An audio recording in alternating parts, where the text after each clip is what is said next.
What is going on, everybody? Let me know if you can hear me. Let me know if you can see me.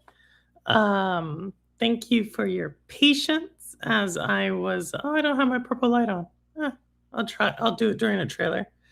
Thank you for your patience as I was getting ready. Um, I was playing Neo right before the stream, and kind of went long.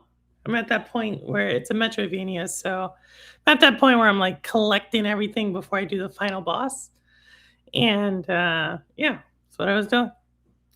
All right, but let me see who's all here. I know I saw Rebolica earlier when I put my message in. I see Marcus. I'll have to tomorrow this time. I have a good one. No worries, Marcus G Knight. Hopefully all is going well for you.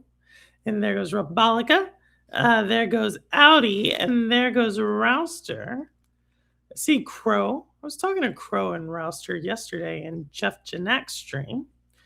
I'm in another channel because Scott is playing Mario Kart with them, and most of my chat is blocked. Ooh. Let me know if it is. If YouTube is not doing YouTube stuff, let me know.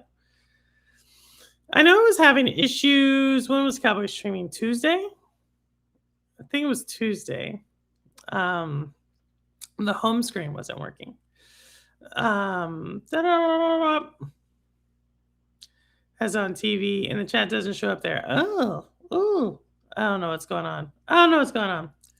So I haven't been watching much YouTube. Oh no, Rebolica. Everybody's saying, like, y'all know my voice is still like not there. But it's better than where it was. But like at work now, everybody's like sick. So I guess it's the season, but I think it's actually something. It's more than that, but that's just my opinion. Um, let's see. I need to go pick up. No worries, roster. We'll be here. Everyone else in my house has been sick for the last week. Now it's my. Oh no. Oh, Granite. Granite getting you sick. The orcs must live. Hey, Audi. I was actually in Audi's stream as well.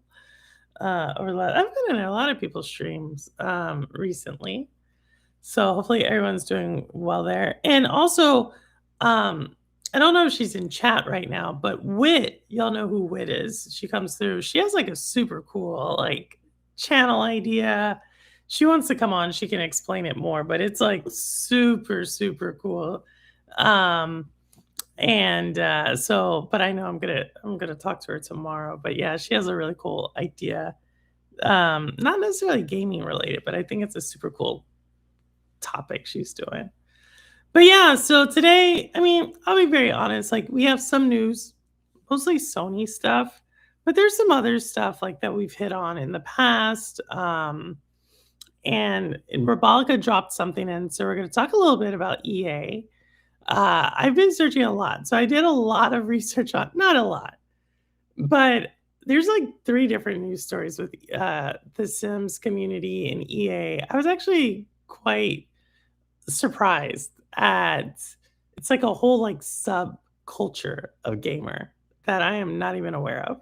So thank you, Rebolica, for introducing me to that as I was trying to figure out what it was that I was going to talk about. There's a couple of different things though. So we're gonna do a little bit of that, some trailers, some news. I'll open it up if y'all want to talk, but if not, that's okay too. But yeah, that's kind of how we're gonna do it today. And as always, let me know if there's something you do want to talk about, and hit me up on Discord. Let me know. We're gonna try to get Murder Man on here, an interview with Murder Man. Also maybe thinking about bringing Jack of all trades back on. Crazy Louie's been wanting to come back on. So we're gonna do that. And yeah, so hopefully everyone's doing well. But let's get this started. Where do y'all want to get started? Let's see. I guess let's start with like kind of some news that's news but not really news. Y'all want to do that?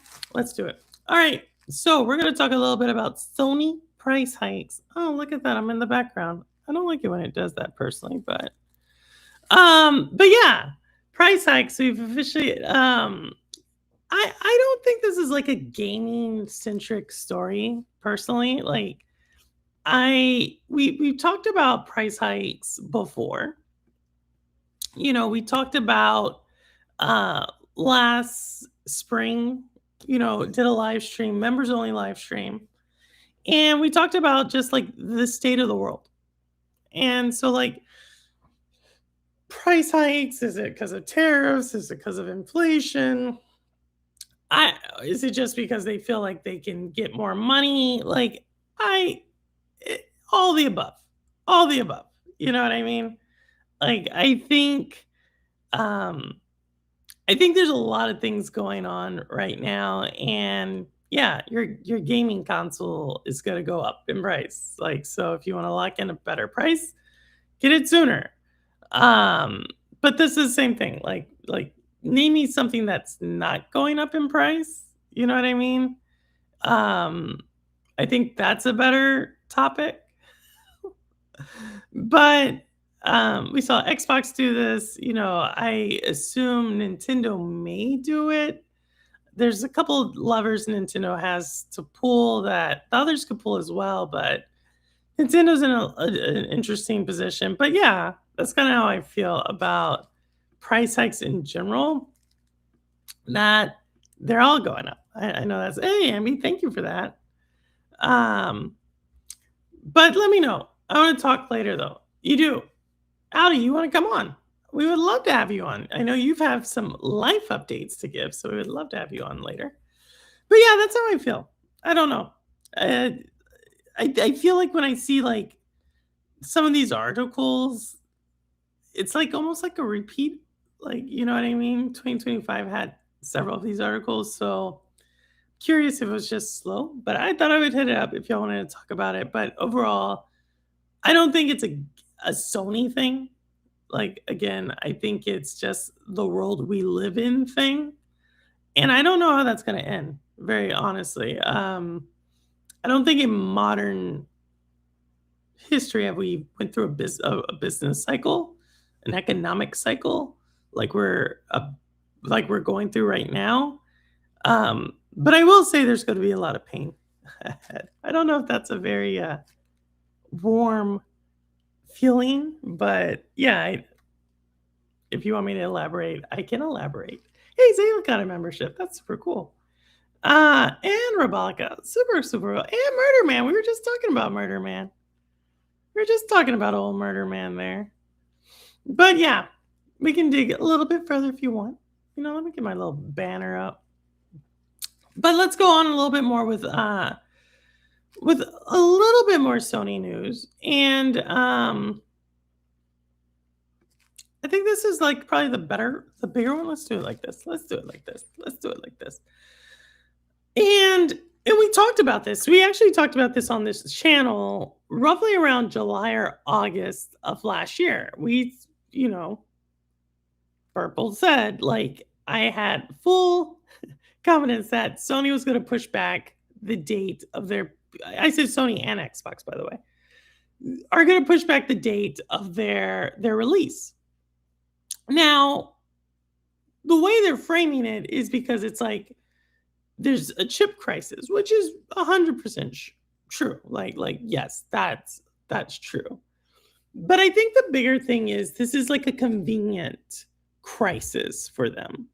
And the reason I say that is because gaming companies are no different than this, but companies in general look at who did well, and then they're like, we want to do what they did, right? And so what we see is Nintendo, their life cycle of their last console was 8 years. And so with that, what happened with that 8-year life cycle is they were able to do like 3 things simultaneously. They were able to really extend the life cycle of, the Switch. They were able to get more people on the Switch, right? So extending the life cycle, putting more people on the Switch. They were able to stretch out the research and development costs over a longer period of time. So it wasn't like as big of a crunch up front. And then the last thing they were able to do is like create pent up demand for the Switch 2. And I don't think I have it here. I could pull it, but Switch so far has, in the first 7 months of its life cycle, 7, okay? Count it, 7, not a year. 7 months of its life cycle has sold 17 million Nintendo Switches. And they're estimating by the time March rolls around, which will be around a 9-month window, they will be well on their way to 19 to 20 million consoles. That's actually a really, like, quite impressive number. And that did not go without notice from like other gaming console makers. And so I always believed that PlayStation was going to find a reason to do it. And like I said, this is a very like legit reason. I'm not saying that it's not, but I think like again, I think it's convenient. I think once people saw like, well, Nintendo had like a blowout um first year release, you know what I mean? Once they saw that, and given all the economic headwinds, given the fact that they raised the price, let's be very honest, like Switch One was $300. Yes, there was a couple of like Switch OLEDs and a couple of others that pushed it to like 350 to 400, but this was a 50% price raise on Switch. And it still like did that type of number. So of course, if you're Sony, you're going to look at that and you're going to say, guess what? We're going to do a price increase on PS6 and that pent-up demand. And again, hopefully they sell upwards of 20 to 30 million within a year. That's what I think happened, but you can push back on that. Tomato, tomato. I'm not going to get too mad. But that's where I feel like that's landing. Ultimately, if you have a PS5, you're going to be able to get at least another, through 2026, 2027, most likely through 2028. You're going to get another 3 years of life out of it, which I think is actually good, especially if you bought that one early. All right. So with that said, I am going to move. Everything is way too expensive. Roster, when you said that, I thought like roughly around like 10 to 12 years, maybe a little bit longer. It was right before I moved to New York. There was a political party, and it was really like a show. Like, I think he was just making a point. But there was a political party in New York City called the Rent is Too Damn High Party. The guy actually got like 10 to 14,000 votes for mayor, but his whole political party was called the Rent is Too Damn High. So when I read hey, Obi, what's going on?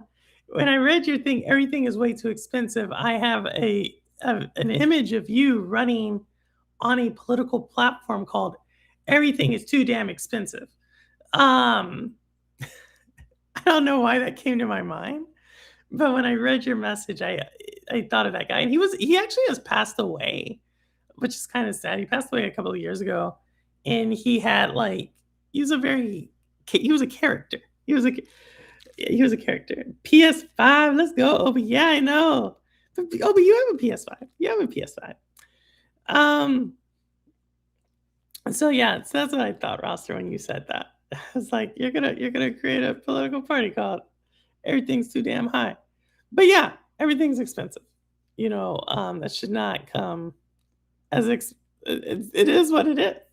Despite what people say when they say they're going to cut prices, that just ain't true. All right. So let's do a movie. Let's do a video thing. While this is playing, I'm gonna do while this is playing, I'm gonna do a little light switch thing here. So let's do it.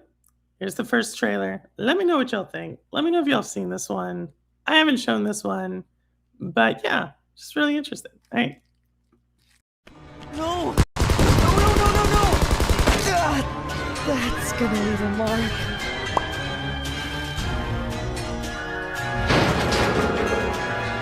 No escape. I will hunt you down. I can hear you. Stay right there. Lost boy. The boy is smarter than we thought. Our price just went up.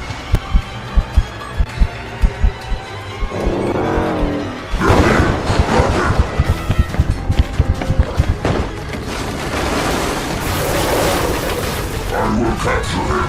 You are all alone. You little brat! Good to go, little gear. Let's do this! Talus, smash, bad man. Hold on tight, little gear. Time to break up meeting into tiny pieces. No, no, no, no, no! This is not happening! Yeah!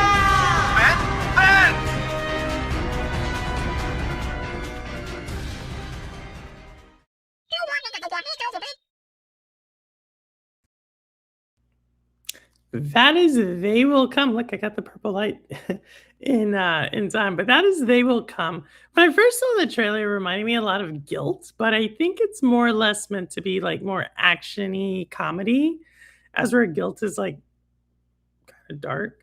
But yeah, so it's kind of like a fun game. I don't think it's gonna be something I buy day and day. I don't even think it's something I would buy, but I would watch someone play it because I am kind of curious what's going on there. There's several different gaming mechanics going on. So we'll see. We'll see. But that's coming to Steam, which, by the way, if you did not know, Rudix is now an ambassador of GFN. And there's like all this cool GFN stuff going on right now. So if you want games, I don't know, I like Steam made me think of Rudix, but Rudix is doing streaming giveaways, doing all sorts of stuff. And also, if you see him in chat or if you just stop by Cloud and Console, definitely tell him congrats. Like that's pretty big. Like one of the big things about Rudix was he was one of the few people in the cloud community, like streamers, who's paying for GFN. Like a lot of those other people, they've been partnered with GFN for a while. So it's actually like kind of cool because he does use it. You know what I mean? So I'm happy for him. And I've always thought GFN was a great alternative to building a PC. Look at my month's credit card bill for a few years ago and compare it to the current one. Ooh, Rouster, you should definitely do that. So I think we can definitely talk about, like, I could do personal finance for a while. Like with Ambi, the people who know me, they know I can talk personal finance for a long time. I would say probably my most expensive bill was 2024, but that's because I had just moved. And so now it's all about like trying to cap my expenses, but obviously with the flood and everything, like it's kind of thrown out the window because there's like, I don't know, it's all wash, no pun intended. But yeah, it's like it's all kind of like funny money because of that December, January. But I would say I think 2024 was pretty expensive for me. And now I'm like constantly very conscientious about my spending. Just because, like I said, I think it's gonna get worse. I think it's gonna get a lot worse. Um, like 1K. Obi, I don't think you're wrong. I would say this. I think Sony is gonna be pushing 850 on their new console. Um, I think Nintendo is gonna stay in that 450 to $500 range. Again, I don't think Xbox makes another first person console. Like, I think you get another Xbox branded thing, but I don't think you'll ever see like a first party Xbox console again. I know a lot of people are like, no, they're gonna do one more, but I'm like, nah, I don't think so. Um, and then you're gonna have like all the smaller, like I think there's like a handheld now that's doing really well. The Steam box, I think I have some Steam information about their thing in here. We already have Steam that pushing $1,000. Maybe it'll go higher. I actually don't think that's going to do as well as the Steam Deck. Maybe. I just don't think it's. I don't think it's a bad product. I just don't think it's going to do as well as the Steam Deck. And yeah, so yeah, I think it's just everything's getting quite expensive. There's a new action RPG and early access demo for the makers of Diablo 2. Yeah, so Jeff was telling me about it. Jeff was telling me about it. I think I showed it before. Um, the art style reminds me of like a mixture of Age of Empires meets Diablo. The art style, not the gameplay. The art style. That's what I thought. Hey J-Man, I was in J-Man's stream as well the other day. Yeah, Ambi, you got guilt vibes too. Um, everybody go check out Cherry Man Gaming, holding down the Nintendo side of things. Cherry Man, I've been lurking in your stream quite a bit lately. Um, this is Wild Courage Root. Was I know exactly, Obi. I thought it was pretty good too. Um, let's see. 850 for that is wild. I'm saying for I don't think it's gonna be wild. Like I'm telling y'all, I think by 2028, definitely in 20, probably even maybe by this end of this year, there's pain coming. Like that's all I can tell you. There's pain coming. Like the ship has sailed. And I'm not trying to tell you all this to scare people. I'm just telling you, like adult to adult, like get your emergency savings funds together because there's gonna be some pain. Like it's coming. Um and yeah. And so when I see 850 for a PlayStation 6 in 2030, I think 2030 will be over the pain personally. But still, by that time, prices would have increased quite a bit. Like there's gonna be, well, let me see. Will they increase quite a bit? Maybe not. Interest rates will drop. I don't know. But I think 850. That's my guess. Yeah, Jeremy. Well, because when I sometimes I catch you when I'm on the train. And so when I'm on the phone, I don't like to talk when I'm on the phone because when I do like at Chariot Man, it doesn't like autofill your name. It doesn't autofill anybody's name. So then it's like, okay, like I'm typing and then it's like a small screen. It's annoying, but I still catch you. I still catch you on the train. There's a couple of y'all I catch on the train. I do want to say I think this is the last PlayStation. I think they will move cloud-based by PS7, but I agree. I told someone the other day we need to pay every bill. Yeah, you gotta have like try to start save if you have the ability to save, start saving, start cutting now. And I think some of y'all are already doing that. Like I'm not saying no one's doing that. I don't think that's like super wise advice per se, but I think it is. It's gonna hit, and it's gonna hit. It's like if you're young, like I said, if you're like between the ages of like 18 and 24, 18, 25, you already are feeling it. You're feeling it already. But they don't have money, right? Like they're not used to, for the most part, they're not used to like taking care of family. Like they can go eat ramen noodles for like days on end and it doesn't impact them, but like when you're a little older and you're like, oh, wait a second. Something you just can feel it. You know what I mean? You just can feel something's off. And so that's why when I look at these places, like when I see these gaming consoles, yeah, it's a gaming channel and gaming industry, we talk about that type of stuff. But something else feels off. Something feels off. It's like the vibe. The vibe is off. Hey, Xbox International. Oh my goodness. Hey, Louis, do you want to come on? I know you've been wanting to come on. You want to come on? We'll have you on if you want to come on for like 5 or 10 minutes. Because all we're gonna do is like a couple of things. We're gonna talk about EA here in a second. I hope I get the right one, Rebolica. So if she's still in chat, Rebolica, let me know if I got the right one. The right story. I don't know if I did. we're gonna talk about like EA and small stuff. So if you want to come on, let me know. We're gonna have Audi on as well. But I need to do them a few times. Really, yeah, Ross, I'm not good at it. I'm not good when it's like on the phone talking on YouTube. I'm not. No worries, no worries. We'll have Louis in the beginning, and then we'll finish off with Audi. But yeah, so that's where we're at. That here we go. We're gonna do another one. We're gonna do and this one is we were just talking about it.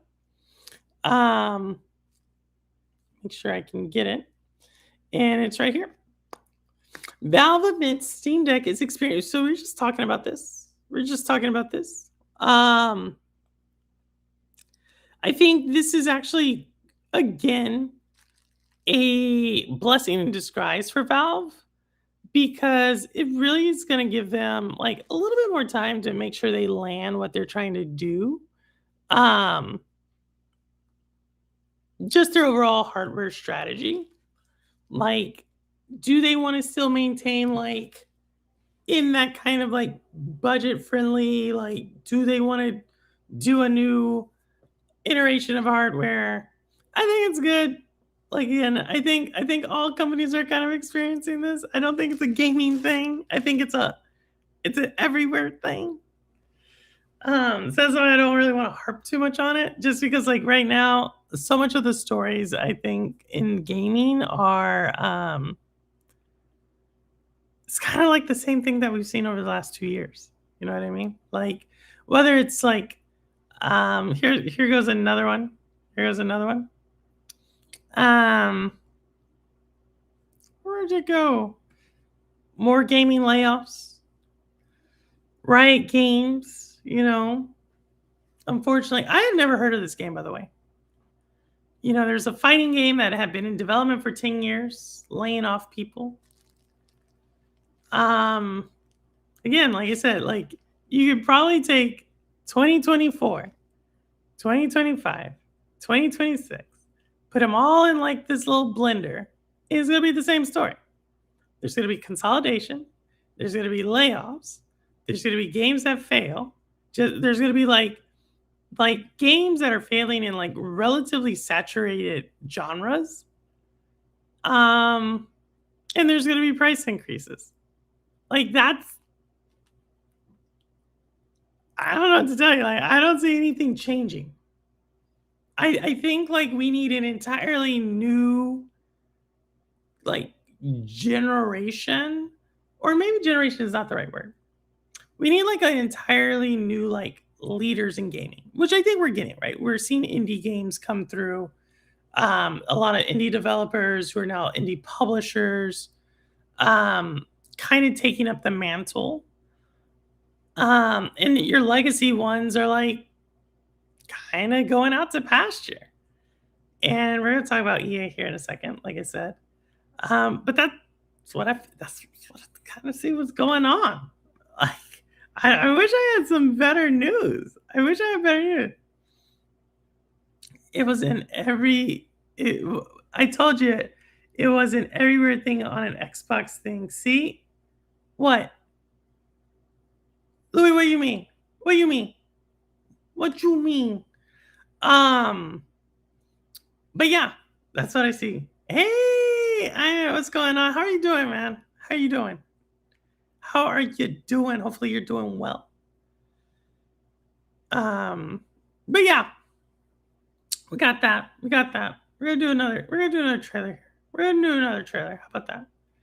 This is the trailer down. We talked about this trailer last week. I do want to showcase it. Cowboys talked about it a lot.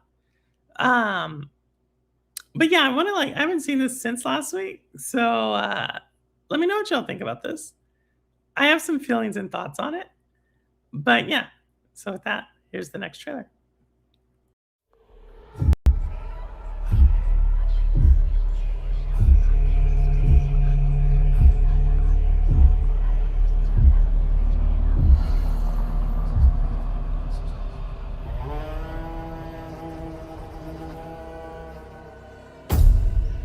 We are the children of water, born of the goddess.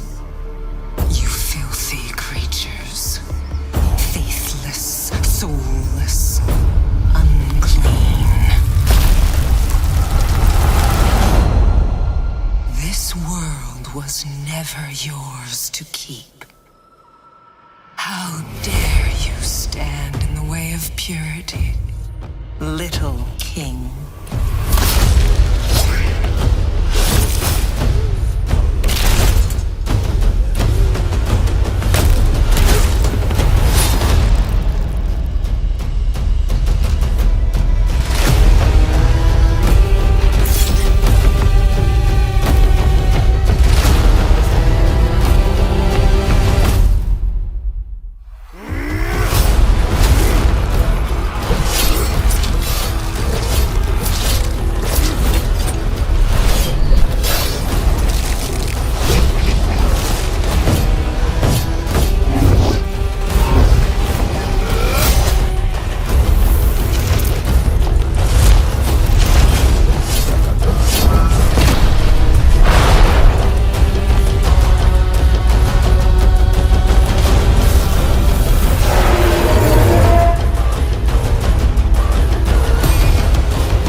So that is Project Windless from Crafton. Super like I so here's the thing. Here's the thing. I think the game style when I first saw it, I was like, oh, this is like kind of an interesting hack and slash, but it's actually not. Like the more I've seen this trailer and I like kind of looked at it, it's definitely like a Dynasty Warriors type of game, right? Like so Hyrule Warriors, like the Dynasty Warriors. And I'm gonna be very honest. I think that genre for the longest time, Dynasty Warriors was kind of like um the only kid in town. And then obviously they did kind of the mixing in with the Hyrule Warrior franchise with Zelda and everything there. And I thought that was actually pretty cool. I thought like the interesting thing that Zelda did in that genre was it like built off of like the Tears, the Breath of the Wild, and most recently the Tears of the Kingdom um kind of storylines. And the thing about Dynasty Warriors is, even though, like, if you're really like the people who are into Dynasty Warriors are like super into Dynasty Warriors, but I always think like competition's great. And this reminds me of Expedition 33, right? Expedition 33 is basically a turn based RPG game that has some action elements that is more engaging and basically brought people who would never like turn based to like that game. Am I saying that this is going to be like game of the year, or is this going to be, um, I don't know what I call it, earth shattering? No, but I think like a new franchise, and it looks serious. You know, sometimes people like they'll look at this type of gameplay and they'll be like, "Oh, this is over the top," like not. Um, it's meant to be a joke, but this one looks kind of serious, and I'm interested in the storyline. I'm interested in like what is actually going on here. And as someone who likes Hyrule Warriors, I haven't really got too much into Dynasty Warriors, but as someone who likes Hyrule Warriors, I could see myself like sinking into this like armies and hordes, and there's like an arch nemesis. Yeah, I could see myself getting into that. But let me know what y'all think. Let me know. Chicken, I see that. The final boss should be Peter Griffin. Oh my goodness. I guess maybe. It looks, see, I think like it looks serious. Like I think it looks super serious. And I wouldn't be surprised if it like actually intertwines with some type of like folklore. I would not doubt that.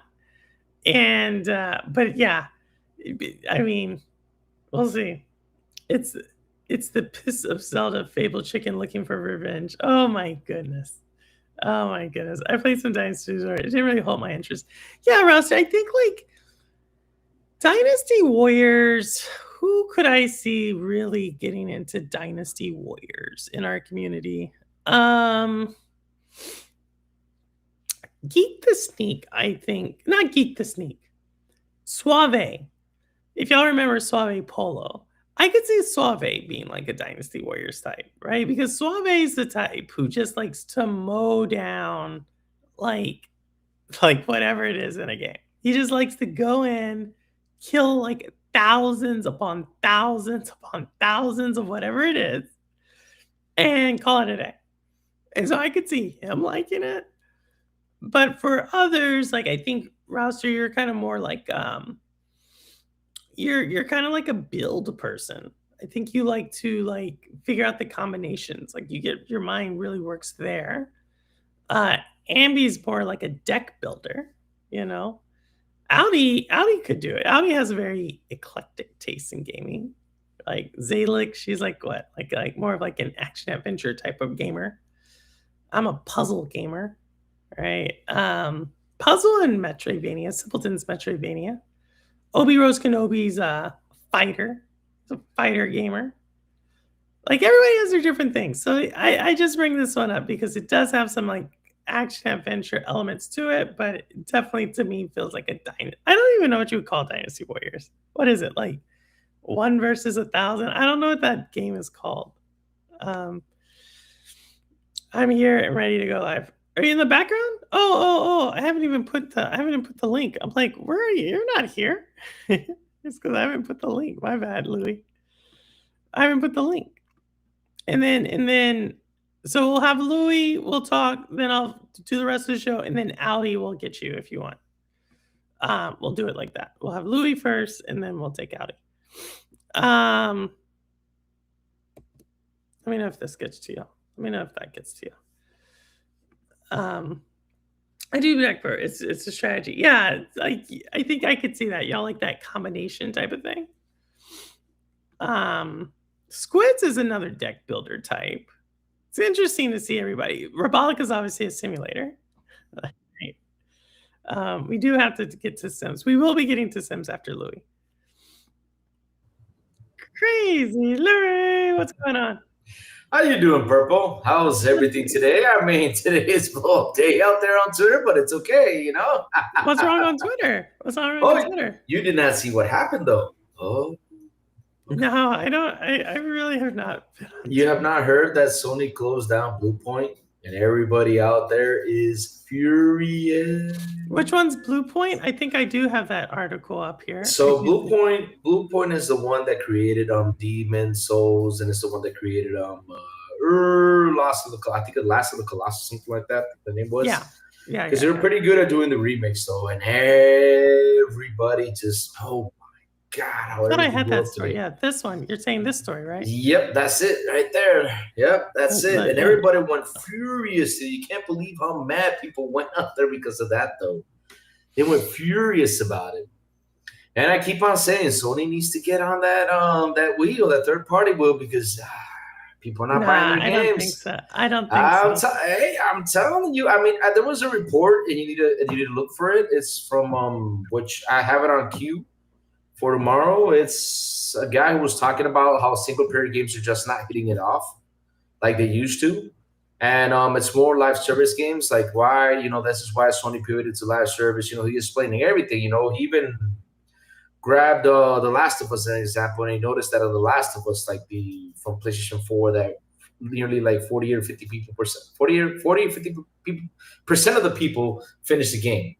And then the rest didn't even play it, or they played it a little bit, just let it go. So it's like an issue with the attach rate on the single player But games. that's not uncommon. Like if No, you that's play not. any Yeah, game but every game has like a 50% Mhm. completion rate is actually high compared to almost every game. Doesn't Oh, have no, it's high though. But when you have let's say for example, if you have all these consoles out there, right? And you're pretty much like getting like half of the people who bought the game, let's say there's only sold 20 million, and half of the people who bought the game, only 10 million finished it. I mean, and you got like, let's say 130 million consoles out there, that tells you something. So basically it's not getting that much of an attach, and Louis, I'm gonna it's push become a back. problem. Louis, I'm Go gonna ahead, push back. I mean, listen, I'm Blue pushing back. Point shut down. And I'm telling you that's a no, problem. here's what I'm gonna do. Ali, I'm gonna get you. I'm gonna probably do some Audis in the backstage. Ali, I'm gonna probably do Louis first. Finish the show, and then I'm gonna bring you on if that's okay. So because we're gonna talk for a Let me little see bit. what's that. I just saw it for a little bit. Hold on. But you can stay in the background, Ali, if you want. So I'm gonna push back here, right? Because I think if you look at, I'm trying to see where you're trying to drive, like where the strategy is, like what are you trying to mimic, like, right? And so like you're like, hey, they have 130 and they only sold 20 million, which by the way, like if you sold 20 million of 130, you're pushing close to like 17-18% of your entire player base bought that, which is actually traditionally a high number, right? Oh, Like no, but okay, but remember one thing though. We're talking about 20 million in the last, what is it, 6 years of the game release though. That's the number it hit after 6 years. that's still an amazing number. Oh, no, I know that's still an amazing number, but if it took you 6 years to bring that money in for that one game, I mean, it's pretty wow. No, you know how it is but when you invest. you're just but what are you saying? Here's where I'm going to push back. Okay. Okay. Like I want you to be very honest with yourself. Okay. What is the revenue of 20 million games? 20 million games sold of that game. But remember, this is what I'm trying to tell you though. There's 20 million people who have the game. Let's say you got the PS Plus guys who downloaded it. Go ahead. Yeah. You got all that stuff that that everybody's in there, right? And you have 130 million consoles, right? You have 130 million consoles out there. So pretty much what it was trying to say is that if they're trying to get these games to go reach at least 30 million as sales, though, when it comes sales wise, though, they say that 30 million. And they're seeing like what he grabbed from that information was that the attach rate from 20 million people who have the game, only half of them, almost nearly half, finished or sat there and completed the game. But the question is, was it sold? Was it console bundled? Was it on PS Plus? That's the thing, though. You're bringing in things that like. And the reason I ask you this is because, like, if I look at the book industry, look, okay, like, because if I look at the book industry, if I look at the music industry, if I look at the movie industry, if I look at any other entertainment industry, which we would that's what we actually compare the metrics to. That's why I keep asking you, like, you're throwing out an arbitrary number of like, well, they're trying to sell 30 million. No. Let me. Here's not me. I'm saying what this says, not me. It's not me though. But I'm telling you to be critical. Use critical reasoning skills right now. Okay. All right. That's what I'm trying to say. Like if we use 30 million, you want me to tell you a game that sold 30 million on 160 million consoles? And if I told you this name of this game, and I said this game sold 30 million, and it took them 8 years to sell 30 million. Okay. You would be like, well, that's not a failure. That's actually a really big success. Zelda Breath of the Wild is a 30 million copy game. So when you look at, like, that's where I'm saying, like, when you're throwing out these numbers, like, oh, it's like 20 million, like, not all games are designed like for that. Like, if we're talking about The Last of Us. Yeah, no, that's a pretty heavy. That's a pretty heavy, like, because right now when it comes down to game productions, that's a pretty expensive game to make. We know that. Yeah, but Um, it has more tail to it, right? Because how did so it do on HBO? I'll tell you what the guy wrote.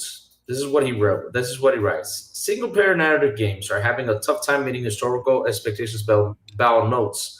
Tears of the Kingdom drastically underperformed relatively to Breath of the Wild, despite Switch being larger. God of War Ragnarok versus God of War, Spider-Man 2 versus Spider-Man 1. A successful hit here might sell 15 to 30 million units of the high end. And the game completion rates, the game complete trophies for The Last of Us Part 2 sit at 40 to 50% mark. So 40 to 50% mark of people will finish a 30-hour story. If you match that up with our data, with other data, we see that older you get, the more likely you are to have disengaged over time, which is to say a man or woman 45 plus plays games less today than they did 5 years ago. So what I'm trying to tell you is, Purple, from that data that I just read, and I've been saying it a lot on my channel, and I've been talking about this too many times about, like, in the morning shows and everything, that we're having an issue right now with these live service games. Live service games have taken over, and that's the truth. They have taken over. All of us are playing the same thing. All of us are seeing the same all the time. The weekly active users from Matt Piscatella's, Circana data tells you what everybody's playing. You see a single player game go out. Sometimes it reaches the top 10.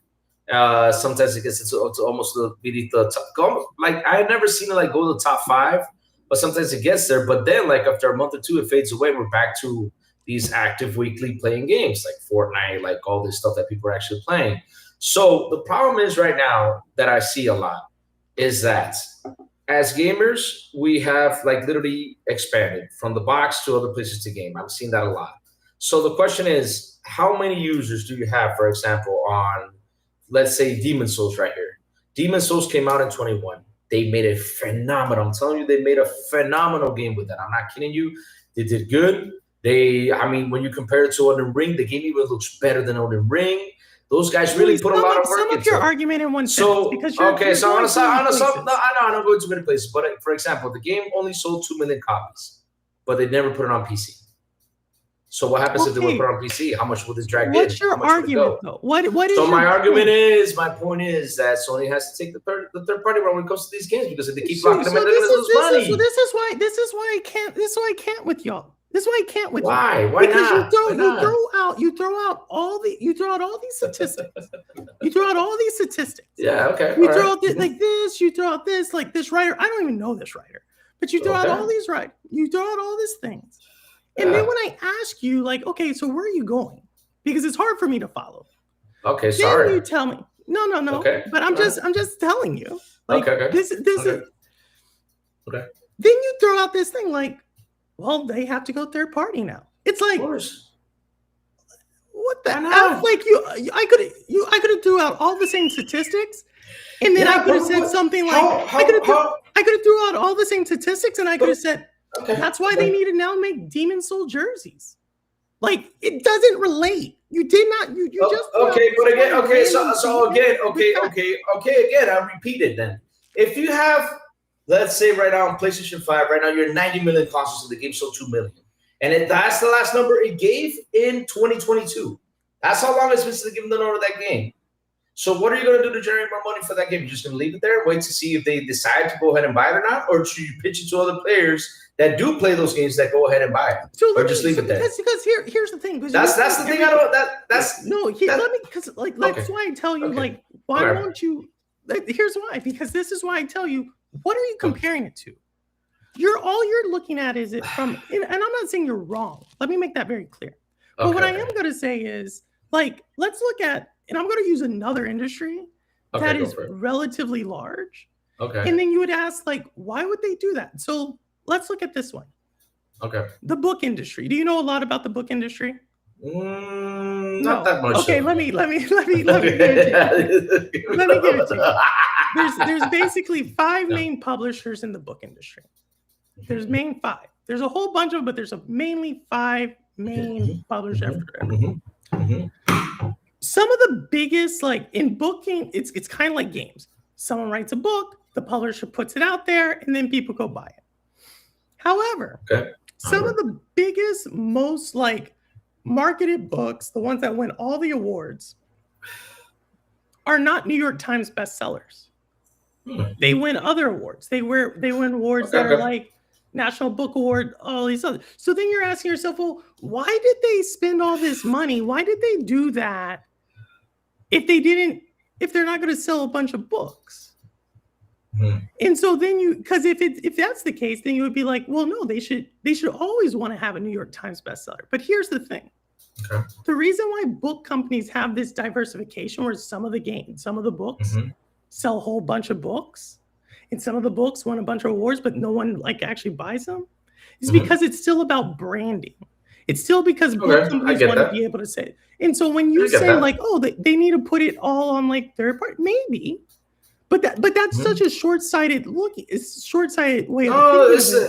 It's not. Here's what I'm seeing though, and I'm being as honest as I could be when I see like everything that's going on right now with the industry, because right now this has been the craziest generation that we have ever seen when it comes down to gaming industry. It's been insane. I mean, look at this year. This year we can't even pinpoint what's going to happen next. We can't. Like all of a sudden, when could you ever do that? When could you ever do that? I mean, before we could actually like pinpoint, like, okay, things are going well, games are coming out, everybody's happy, everybody's purchasing these games, everybody's talking about this stuff. Now, lately, everybody's looking at numbers more than what they're doing about games. So everybody's looking at numbers to see how they go, let's see how it does. That's how I'm seeing. Like I see that every day. Did I freeze? Did he freeze or did I freeze? Did Louis freeze? Did Purple freeze? Audi, let me know. Did Louis freeze or did I freeze? I can see Audi moving, so I think Audi's good. Power went out. He froze. Okay, he froze. Thanks, Audi. I'm like, I can see Audi in the background. He froze. Okay, I was like, who froze? I'm like, Audi's moving, I think. I can see Audi in the backstage. Louis froze. Okay. All right. Well, while he's not here. But you all get what I'm saying. Like, I'm not saying like, I think, is the industry in a tough spot? Yes. But I also think like saying, let's abandon a strategy or philosophy because it satisfies some like random business strategy that someone has now like said, like that's what they're trying to do. Like maybe that makes sense. Maybe it does. But I also would say like, I could see where it doesn't. And that's my thing. Right. And so if y'all did not know, Crazy Louis is a great friend of the channel. I just give him a hard time. But this is why I say I can't with these people. Because if we're taking Crazy Louis at face value, Crazy Louis is an Xbox International. He's a Xbox channel. How many times has Louis said, I'm sorry, I was wrong. This move that Xbox did actually didn't lead to tons and tons of players. This move that Xbox did actually didn't lead to better games. This move that Xbox did actually has destroyed the Xbox brand. When has Crazy Louis said that? When has he said that? When has he said this move that Xbox has done has led to Xbox selling less consoles year over year? When has he ever said that? So when I see someone who has such a like polarized view come on the channel to talk about another company and they cannot be honest with theirs when it's like your company's the one that actually, like, when have you ever called them out? When have you ever held them accountable? It's like talking politics. It's like, I can't take you serious. I can poke holes so many times. And then when you give me like so many facts and so many different things and you tell me something else someone else wrote and I can't get your actual thing, like I can't get your actual thoughts, like how does this link to this? What is it then? What is it? Like the one thing I pride myself on is I will tell y'all, like, this is what I think. Here's my facts, how to back it up. I'll even show you a pattern. I'll tell you how it got there. I'll tell you my logic on it. Because at least you'll be like, well, hey, Purple, your logic, you skipped this one step. This pattern doesn't hold true. In 2022 doesn't look like 2014 because of XYZ. That's all I ask. That's all I ask. If you're going to come on the channel, that's all I ask. And look, here we got him. I was able to get some hits on him without him here. Let's go, Louis. Okay, now I'm good. Now I'm good. I'm good. Oh my God, power went out. I wasn't expecting that to happen. Oh no! Oh, everything okay? Everything okay? Yeah, we're good. We're good. That happens here all the time. No worries. It's common here in the Dominican Republic. Power goes out. All right. So the thing is, I'm trying to tell you. The point is this, right? Why do you hold this game over there if it's stuck at 2 million copies, right? I mean, you already had it there for 2 years, 3 years. Okay, hand it over to the PC. Let's see how it goes. Start by PC. I'm not saying go third-party day one. I never pronounced that, never said that. But at least, down the road, you can keep on releasing games to other platforms to get those gamers to go ahead and buy it and bring in more revenue, bring in more cash to you. I mean, that's the whole point, because right now I keep seeing this. A lot of us have expanded. A lot of us have left the consoles. A lot of us have jumped to PC. I'm seeing that all the time. I'm seeing more and more players getting into PC. The other day, what? What are you going to say? So what I'm going to say is okay, so your actual argument is this. Yeah. Your actual argument is this. I'm on PC and I want to play this game. That's what I hear your argument. Yeah, I mean, to be honest, though, it's a way to attract the players that are on PC that play Souls. For example, since Demon's Souls came out, it would have been a good title to throw in their PC to get those players that. Okay, but you can understand that there's an opportunity cost for throwing something on PC. Oh, I know that, but Purple, I got to be honest with you, for having this on the console and just leaving it 2 or 3 years sitting on 2 million copies only sold and just leaving it there not doing nothing, you better send it out to get more money in, because nobody else is going to buy it on that console. That's the whole point. Okay, I mean, they're not buying it. But just humor me, Louis. Okay. Just humor me. I'm being. Listen. The other day, I'll give you another example that Sony said. What was it? Yesterday? Was it yesterday? The day before? Lin Tao, the CFO of Sony said, well, in order for us to pretty much keep the prices of the brand prices of the PS5, we're going to have to start charging the PS5 user a little bit more for the content and services. I was like, what? I was like, no. I can't believe I'm reading this. I read that news on 2 days ago, and I was like, no way. And then, I see Christopher Judge comes out, oh, God of War. Okay, everybody's excited. And then comes the kaboom moment where they close down Blue Point, one of their best studios when it comes down to remakes. It's seriously, they really do how to – it's like – how can let's say, I'll give you another example. Let's say it's like they shut down, let's say the studio is pretty much as big as, I'm using as an example when it comes to quality, as guys who do Last of Us, pretty much. Because Blue Point really knew how to do remakes. They really nailed that. They really perfected that to the point.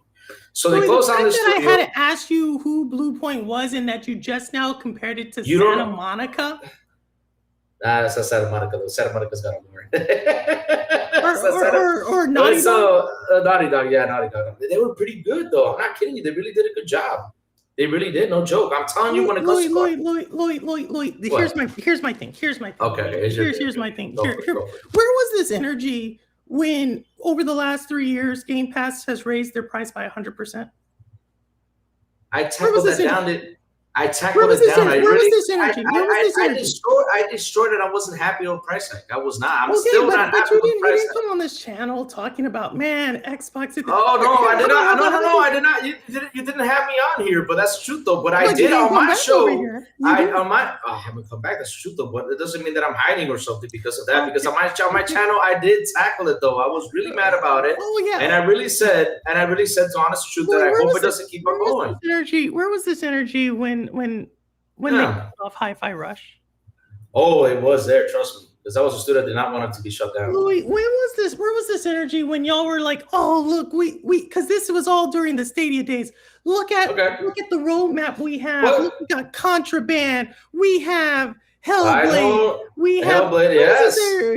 Where's this energy when they canceled this game? I'll be honest. What, cancel? What, Hellblade cancel? Hellblade wasn't canceled. Not Hellblade.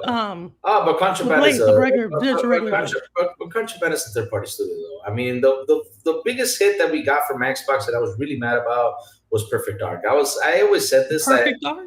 Yeah, I always said that they should have just stayed with one trailer and just shoo it away. They were going to shoo it away. Instead of giving you a second trailer, and, the second trailer looked a lot more promising than the first trailer, And you know what happened after that? I was not happy with that. I mean, I've always, every time they do something bad, I tackle it down. I'm not that guy who's praising Xbox for what it does, or no. If I gotta hit him, I gotta hit him hard. I'll hit him. I don't care about that. If the fanboys get mad, they call me Ponybot. I say, hey, listen, I'm mad because, I can't get my hands on this game. I'm mad because I want to play Perfect Dark. I'm mad because, I want to play this. I'm mad because I want to play that. And if they cancel it, of course, I get ticked off. The Game Pass price hike, again, I do not agree with that price hike. I do not like it. I'm glad you said a price hike is not good. I'm glad you said exactly. That. It's never purple, no matter what. It's never good. It's not only because here's the funny thing though. We're mid-gen right now. We're right smack in the middle. And what usually happens in mid-gen purple? Like I said, this year is weird. This is a weird. But this isn't a gaming thing, Louis. This is everything. This is everything. Exactly. It's an everything thing. That's what I mean, though. Like everything is changing. So I'm not attacking Sony because of they should go third party or not. I'm just saying business wise, in order for them to sell their single player games instead of shutting down that studio, because really I'm ticked off they shut it down because I really like the remakes. I'm pissed. It's like they told me right now. Louis, I can't help but think this. Louis, this is what you sound like. This is what you sound like. What does it sound like? Okay. You're like, mm-hmm. Okay, now you are an Xbox channel. And I'm gonna do the research. How many times has there been a PlayStation showcase over the last 4 years? And all they put up there was remakes. And you would all the Xbox channels, including Xbox International, would then say that all they did was remakes. All they did was remakes. All they do is remakes. That's true. Okay. So I got a question though.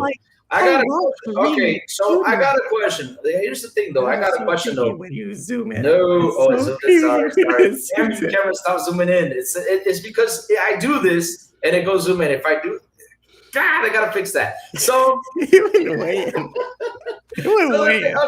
Okay, I'm just gonna close my fingers. Let's do it again. So the thing is about that, though, it depends what remake it is. If you grab last gen and slap a remake to it, I'm like, what the hell? But if you do like a remake, like for Demon's Souls, which she really did a good job, and that was at the beginning of the generation, though. That was at the beginning. You can't, because I can't, Louis. I can't. What? You have just told me. You have literally just said. Okay. A part of your heart broke. Part of your heart broke. For Blue Point? Oh my God. The Sony remake studio shut down. Of course. Why not? Why not, Purple? Because the thing is, though, Purple, I always say this. If you're going to do remake, at least do an old remake. No, don't be bringing this new, whatever they're doing right now with the remaster remake crap they're doing, which is bullshit. I always say that bullshit right there. Call it right away. But that's the only thing like I care for. Like if they say, okay, like for example, a Resident Evil remake, nice. They got Resident Evil 2. They redid the whole game. It was a beautiful thing. Demon's Souls, if you look Demon's Souls or how it was back then, and they brought it back now, you're like, wow, this is amazing.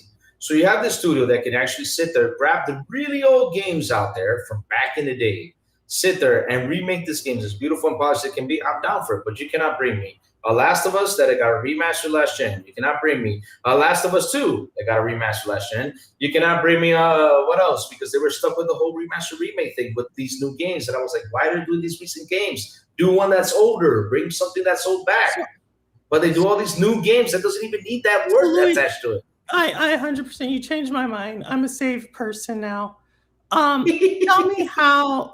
You did. You just convinced me. You convinced me. I see the light. Okay. Tell me how them shutting down Blue Point, how that directly impacts you. That really impacts me at the end of the day. Well, let's see now. For example, when I look back. So when you look to the upper to the left, they teach you this in interrogations. When you look to the upper left like that, that's your creative side. That's your creative side. How they do? That's what they say though. Because I just look up just to think though. That's the thing I'm thinking right now. Like, how would it affect me? How bad would it do to me? Because since y'all know I'm on an Xbox though, but I did buy a PlayStation, right? I bought a PlayStation Plus exclusives. That's the truth. Which this gen was. You bought a PlayStation to play remakes from you. Like this is why you that was the only remake I played out of all of them. If I don't hear What? blue, if I go to an AI search on your channel and I do not hear the word Blue Point in reference to a game, because I believe you talk about Blue Point oysters more than you talk about. I think I've only talked about Blue Point. I don't know if I talked about Blue Point on my channel though, because there's never been like a negative or a positive conversation on Blue Point. I think that we talked about though. No, there hasn't been one. I think there hasn't been one.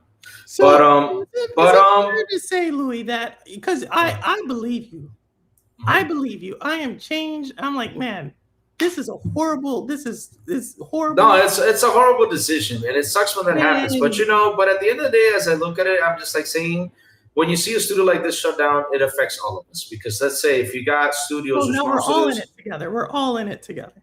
Of course, we're all in it together. Because at the end of the day, though, Purple, if you got studios that want to take like risks, to bring back let's say a 2006 game or 2005 game, and they see what's happening. They sit there, they're like, look what happened to Blue Point. I don't know if should we take this risk? Should we do it? Should we not?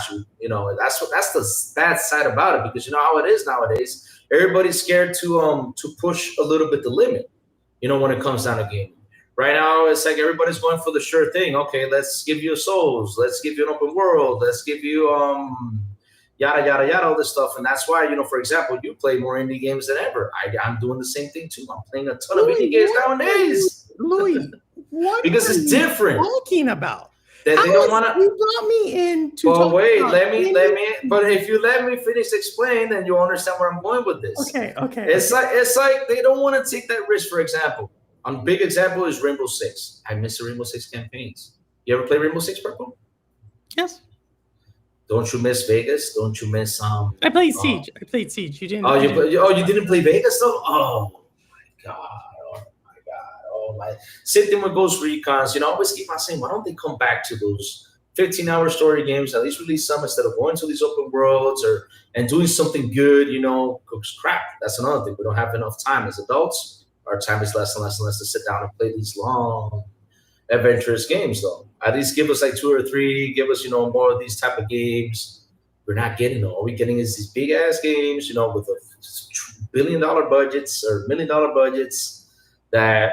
They're holding it up here for a little bit, then they're releasing over there, then they're releasing over there, and I'm like, oh my god, just stop with this stuff. I mean, go back to what's simple.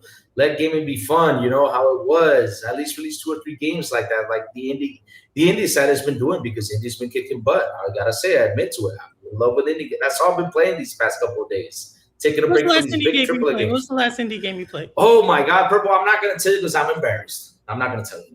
I talked about it. I'm embarrassed to tell you what game I'm playing. You're gonna laugh. What are you playing? Oh no! Don't ask me. I would be embarrassed though. That's the game I'm playing right now. I'm embarrassed. What game? I'm playing Star Sand Island. Can you believe that? Star Sand Island. I never heard of it.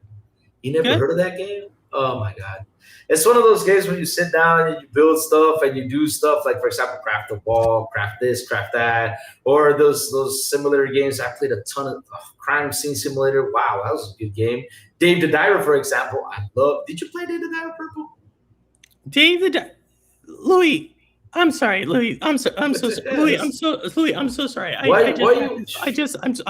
Louis, chat, apologize. I'm so sorry.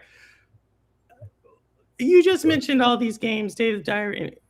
Which one's Blue Point? I'm trying to go back to Blue Point. I'm still trying to. Blue Point was the one who made. Blue Point was the one who brought back. Okay, so here's the thing, though. Blue Point. Let me explain to you what Blue Point is. Blue Point was a studio that they. Please help me. I'm sorry. It's okay. So Blue Point is a studio that they bought in early 2020s. I don't know why. Don't understand why they bought it, because they should have left it alone if they're not going to use it for. They're just using it to make a God of War live service. Okay. But that was a studio that was bought because they do really good work on remaking or remastering like the older PlayStation games, like the ones like Shadow of the Colossus, which is a really good PlayStation game from back in the day. When did they make that game? They did it like 2 or 3 times, I think. I don't remember. But then after that, they worked on. Then they did what's it called? Demon Souls, and after Demon Souls. Instead of, like, for example, giving the fans a Bloodborne remake, as everybody out there was fighting about, like, no, they should have done Bloodborne. I'm like, okay. What it did was they went to the whole live service thing, because Sony was trying to make that live service game to get. That's what they did. So they were trying to make God of War. Do not know why they're making a God of War live service. I sat down. Have you ever like sat down and think about like how you make like a game to go like a service? Like it doesn't work. Where are we going? Where are we going, Louis? You asked me who is Blue Point. You asked me I who's Blue didn't Point. I'm say just who's telling Blue you. Point. My point is this. My point is this. Mhm. My point is this. All right. Because you put in this. You said like, hey, they Yeah. bought this studio. Have you ever thought like just from an accounting standpoint, Simpleton's Okay. if you didn't know, Okay. from an Okay. accounting standpoint, when you buy something, and I talked about this on this channel, and this is why I believe like Xbox is about to write off 15 billion of the ABK deal. When you buy something Mhm. on your books, if let's say you spend $1,000 on something, on your Okay. books, you say like, hey, this is $1,000 worth of Mhm. value. Mhm. Mhm. But eventually you have to prove that that's worth $1,000. You have to eventually prove that it's worth Yeah. Okay. I got it. Yeah. I have to prove it. Yeah. And so if it doesn't actually materialize to $1,000, eventually what actually happens is what? You gotta either write it off, exactly. It's a simple thing. So when you said something very interesting here, you said, hey, they do remakes, Mhm. right? But then you kind of switched it and you said, hey, Sony bought them to do PlayStation Live Service games. So No, because like I was saying, they use them to make the remakes, and basically that studio was the only one's going to focus on making these really old remakes, it was just who said basically this? remakes. Sony said this? Because that's what they use them for. They use them just to make them Is that remakes. but that's my thing. I don't know. I gotta look for the data if it actually said it though. But basically, that was gonna be the studio that was gonna work on remixes. That's all they did was remake really old games. That's it. That's all they did for. So And then Jim Bryan, like I always say, Jim Bryan butt in, and he decided to do the 12 live service games, and everything went to shit right there. I don't know why, but I don't get it why, but it is what it is.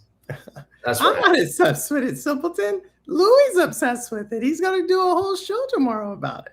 Oh, me? Tomorrow's gonna be fire with this. I told you, I'm not doing it. I'm not doing because it.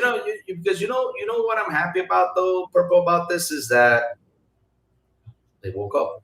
They finally see what we've been telling them for the past couple of years. We've finally been telling them for all this time, like, yo, this is not the same Sony as it was 10 years ago. You guys need to wake up. You guys got to quit with all the exclusive crap because y'all think exclusive sells, exclusive this. And I'm like, oh, God. It's only for Nintendo, Louis, when I reflect back on this conversation, in my old age, I'm going to look back and I'm going to remember one thing. What are you going to remember, Purple? Louis threw out a whole bunch of nothing. Because the thing is, you're gonna have a different taste right here, and I'm seeing something that's happening. Because Purple, here's the thing, though. I go through the data every single day, and I'm seeing something. I'm like, why? Like, for example, every time a new game comes out, I don't care what company it is. I always take a look at the data. I'm like, why isn't this game playing? What's going on? Like, come on. I see sales are pretty good. I'm like, okay, bro. I want to see that. I want to see, because my goal right now is not who is releasing the game. I don't give a shit about that. What my goal is right now to see that game go on top and kick Fortnite's butt, kick GTA's butt, kick all these games' butt. That's the only goal I have. I'm always looking at it. I was like, did you realize you're just countering what you said earlier? You realize you just countered what you just said earlier, right? What I said earlier, though. What? You just said earlier, like you have all these live service games that are doing well. Like people are not playing first-person games. They're not. So they're not playing single-player games. Then why are you saying you want to see a first-person game go kick a live? I wanna go see a single-player game, get on top, stay there for a while, so these guys can keep on going. Because listen, Purple, we're seeing everybody going to these live service things. So we're gonna get to a point where we're gonna just play live service. What's gonna happen to single-player stories? Are they gonna fade away? Are they gonna disappear? We don't know. That's the scary thing I see all the time. I'm like, shit, because you got all these great games with all these beautiful stories, all these fantastic stories. You got The Last of Us. You got all this stuff, that I played those games. I really enjoyed them. I really have fun. Where are we going to go if these games don't actually sell well, do well, or if they don't hit the mark that these guys are expecting? This is where we go to. For example, Blue Point, gone. What's another one that people are starting to go out there and throw out there? I'm worried about Ben Studios. It's going to be gone. Same thing goes to Xbox. Look what happened with Obsidian. I was like, okay, we got 3 games from Obsidian. Obsidian's really cooking. But we have a problem here with Xbox. Where's the fucking marketing behind these games? Okay, there we go. There it goes. And then all of a sudden we see a report that they're like, okay, we're going to not do any more Outer Worlds 2. I'm like, oh, damn. All right, so what are they going to do? They're going to go keep on doing the Valve because, with the Valve, blah, blah, blah. I'm like, okay, all right, let's go another game that disappears. And that's the thing, though, that people don't see, though. People are not seeing what's going on with this industry. There's an issue in general. We are getting older. How are we going to pull these young cats to jump over here and start or either buying these games or playing these games? How are we going to do it? Because all these young cats are doing are playing Fortnite, Call of Duty, and all that stuff. So that's going to fade away. So, Louis, that's what sucks. Louis. That's what I'm frustrated about. And I see Blue Point get shut down like shit. Louis, this is you're explaining something that is actually the cycle of life. I just want you to know that, right? Which you said something very interesting. How are we going to get these young cats to do what we did? Exactly. That's exactly what you just said. And the thing is, they're not going to do exactly what you did. I know. That's what sucks. And so I think really, when you boil it down, you're not upset about Blue Point. You're not upset about first-party games. You're not upset at you're upset, Louis. At the end of the day, you're upset about because you're getting older and it's no longer about you. Oh, no, it's not because of that. No. It is, Louis. No, Purple. No. It's not about Lou. No. I'm talking in general, though, because, we have our love for these games, right? And we want them to, at the end of the day, wanted to see how much we loved it, all that stuff. But damn, man, it's getting harder. Each time I see it, it's getting harder. And these guys just can't pull it off. None can. I've not seen one of them actually pull up something. Come on, do something. Louis, the industry is changing. I know it is. That's what I've been trying to tell you for the past hour. It's changing. It sucks. Yeah, so maybe they're going to go where the player base is going. Oh, no, they're going to go where the cool stuff is. We know that. Remember when we were growing up, we're like, yeah, we're going to play Sega. Yeah, Sonic rules better than that little Nintendo. Remember those days? Those were fun times we used to do that. But nowadays, it's like, wow, I'm just seeing all this stuff, all these studios closing down. I'm like, okay. What are we gonna do? I mean, and now you got the companies here, which really agitates me because let's go. You mentioned Game Pass earlier. Xbox gave us a big FU with Game Pass, right? That was a big FU to all of us, basically. To the Xbox fans, that was a big FU. With the price increase?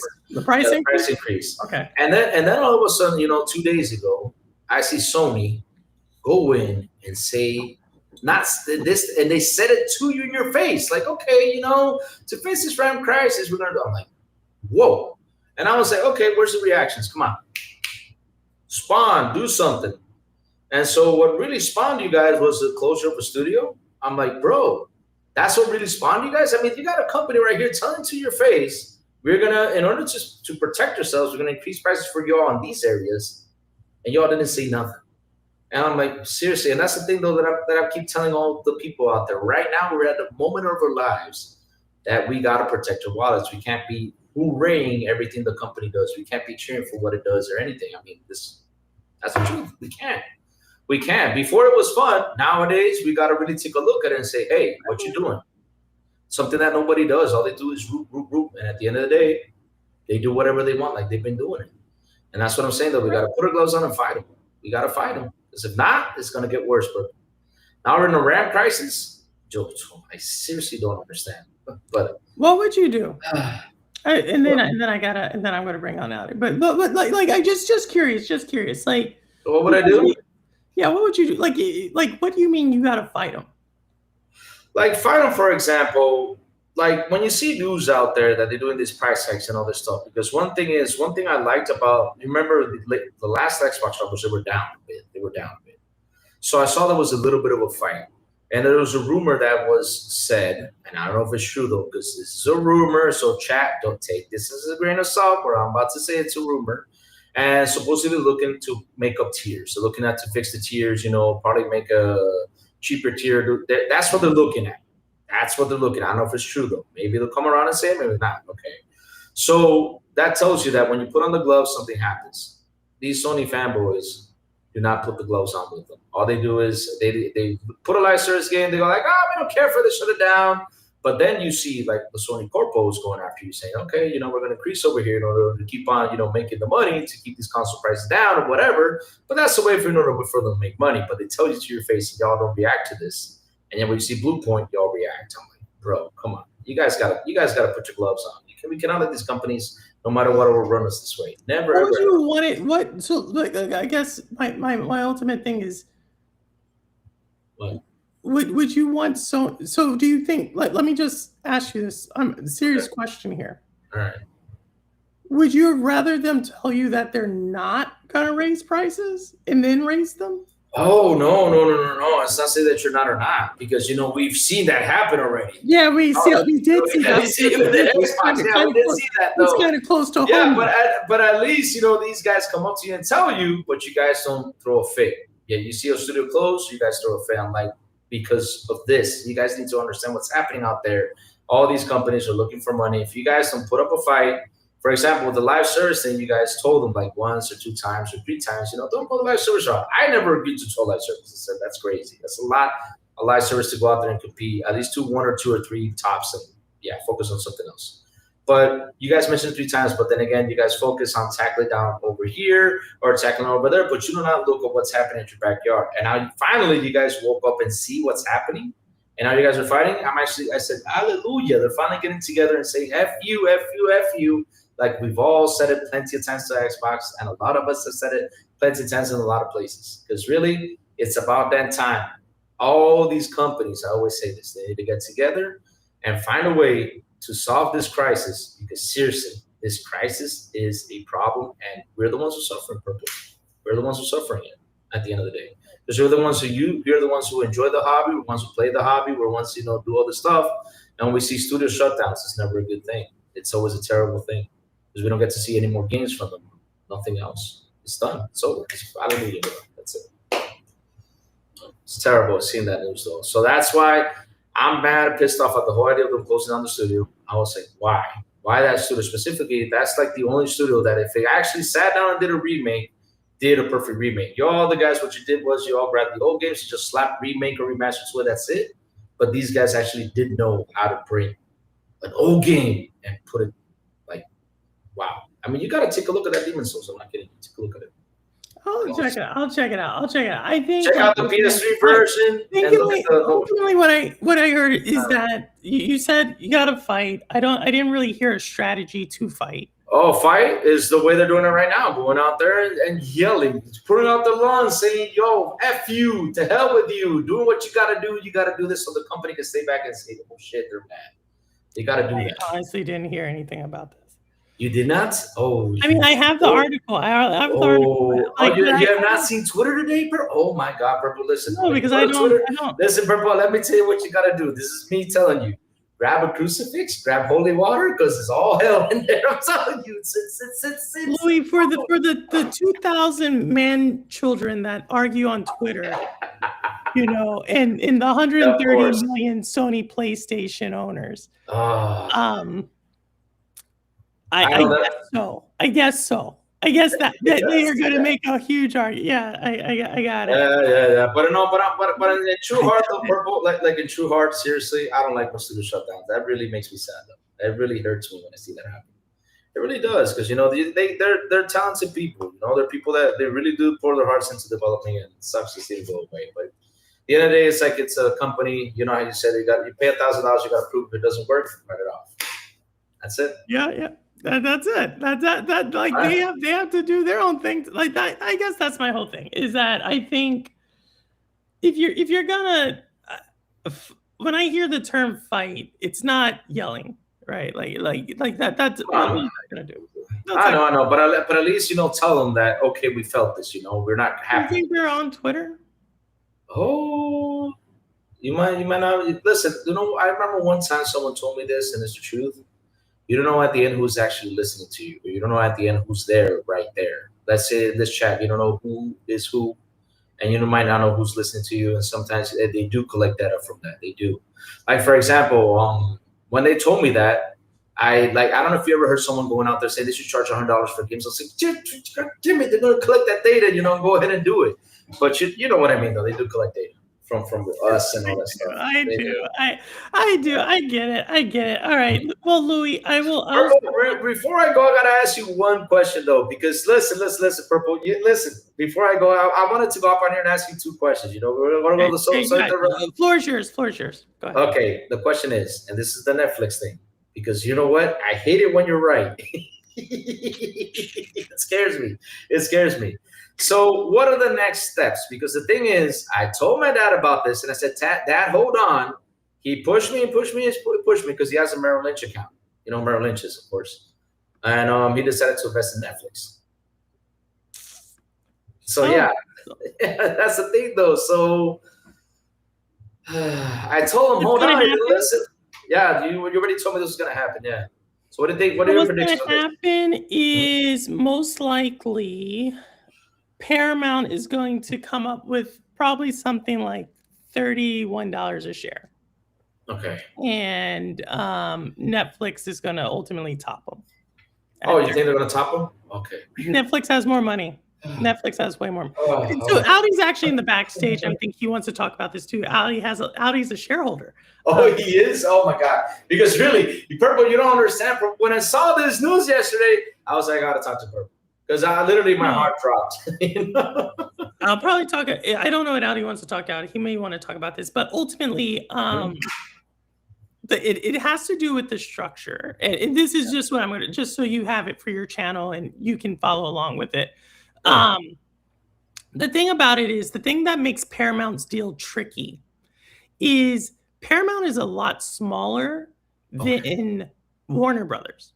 So in order to actually buy Warner Brothers, they gotta like leverage a lot. Like it's a huge leverage. Oh, that's why they gotta get the Saudis on the back end, right? Because supposedly the Saudis were on the back end for this deal, wasn't it? I read somewhere that Saudi was on the back end. No, that's EA.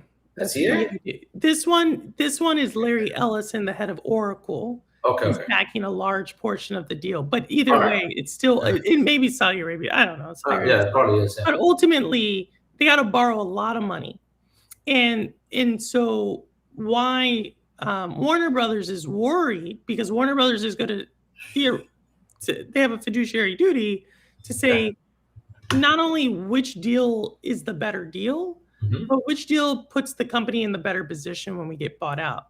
And so if you think about it, if you borrow a lot of money to buy something, you technically have a lot of money you owe on the money you borrowed, right? Yeah, exactly. Yeah. So that interest payment is, not only do you have to turn a profit, but your interest payment is higher. So that's why the Paramount deal is shaky, is because the Paramount deal, it's just like the financing on it is just like crazy ludicrous, especially considering Paramount, Sky Media just bought Paramount.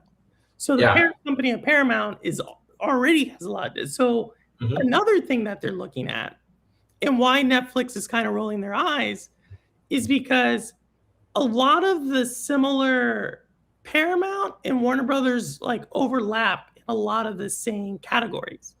So what they're saying is essentially, if Paramount were to buy Warner Brothers, there's going to be a ton of money. They have to. Yeah, in order for them to start paying those interest rates. Yeah, exactly. Robolica got it. So you can now see you have a ton of debt to finance this buyout. Plus, what are you going to do if you have a ton of? This isn't Microsoft who bought it all in cash. Oh no, yeah, exactly. Yeah. So that's why Warner Brothers is kind of like, they reluctantly opened it back up. However, Warner Brothers also has a duty to get the best price. Netflix has said that they are going to do an all cash offer, because Netflix has the money. They're one of the most profitable businesses there is. That is. So that's why Netflix is most likely, they're giving them 7 days. And most likely Netflix is going to win the bid. Okay. Question then becomes, When will it close? Right. when does it close? Who put Yeah. up a fight on it to close? And How that long do you think this is gonna be, though? How long do you think this fight's gonna be? I don't know. Oh, that's not good. Oh. When you get into regulating, Yeah, regulators. Yeah. That's the thing, though, I because can you're understand predicting. the things that Netflix has going for it is that Yeah. Netflix has not traditionally bought a lot of companies.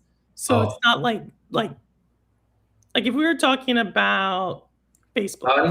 Disney, for example, Disney has everything. pretty much. Disney's Yeah, a big Disney's. one, Yeah. right? Yeah. Disney's Yeah. bought a lot. Yeah, So, they do. like, the regulators would kind of look at that like you're just buying your competition. Netflix hasn't Exactly. spent their money like that. Okay. And the other thing about it is what I just explained about like they don't overlap a lot. Like Blah, blah, blah. Netflix doesn't have a news channel. Netflix doesn't have certain like things where they direct like Netflix doesn't have a cable network. Paramount does. So Okay.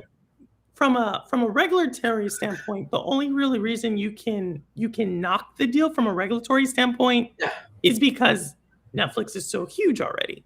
Yeah. But from the counter Netflix has to that is essentially yes, but this was a distressed asset. Warner Brothers was looking at bankruptcy. So would you rather go bankrupt or do you want to? You want to know? Keep on going and yeah. Yeah, so Yeah. like that's their argument. Paramount obviously is going to put up a. I mean, Audi wants it to go to Paramount, so I'm curious to get him on here because he's really Why? excited for. I don't know. That's why I What? want to bring him up. I want it on net, but you know what's so weird? The purple because I'm lately real quick before you gotta get out of here. But the other day on Netflix, I saw that Smallville was hopping on. I saw that a bunch of Warner stuff is on. Wow, they're getting things in already. So they're bringing a lot of Warner stuff in there. You know, I already saw that. Like I said, Smallville's on there. I don't know what else. Yeah. Those were already signed contracts. So Okay. Netflix. That's what Netflix would also probably argue is that, Yeah. hey, we were already in contact, and this wasn't like they were just Yeah. they were separate. So like Netflix has a couple of tricks up their sleeve, but Please do. still, it's going to be It's gonna be a big fight. Yeah. So it's going to be a big fight. I predict the United States is going to block the deal. yeah, I predicted that too from what I saw the other day. And Yeah, I from saw a a little political fight. standpoint, I think they're going to block the deal. Mhm. But then I think the more that Netflix appeals, the courts are going to become more and more skeptical of the Department of Justice and the Okay. so that's what I predict. I predict that Okay. this is going to be a long one, and there's going to be So some blocks. my last question is there anyone going to jump in this bid, or we just see Netflix and Paramount just battling it out at the end of the day? The only other company that can really jump in, there's two that could really jump in. Mhm. Depending on in the structure of the deal is different, Mhm. right? So like Paramount wants to buy everything. Mhm. Netflix just wants to buy Warner Brothers and HBO. So Yeah. that makes it a little bit different. But the only other two companies that really can make a serious run for it Mhm. are Comcast. Comcast. Comcast can make a pretty solid run for it. But again, Comcast starts to run into some of the same issues Paramount has, which is like they overlay a little too much from a cable side of things. And then Apple.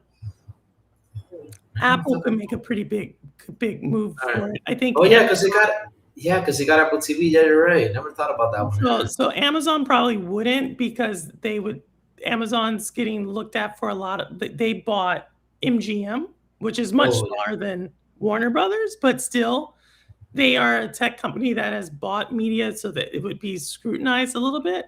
But I could see Apple making a run, but they've signaled that this isn't their fight, and it doesn't really fit Apple's purchasing pattern. All right, Purple. Thank you for having me on. See you next time. And I promise you, if we get a bad news on Xbox, I promise you I'll be on, so you can go ahead. No worries.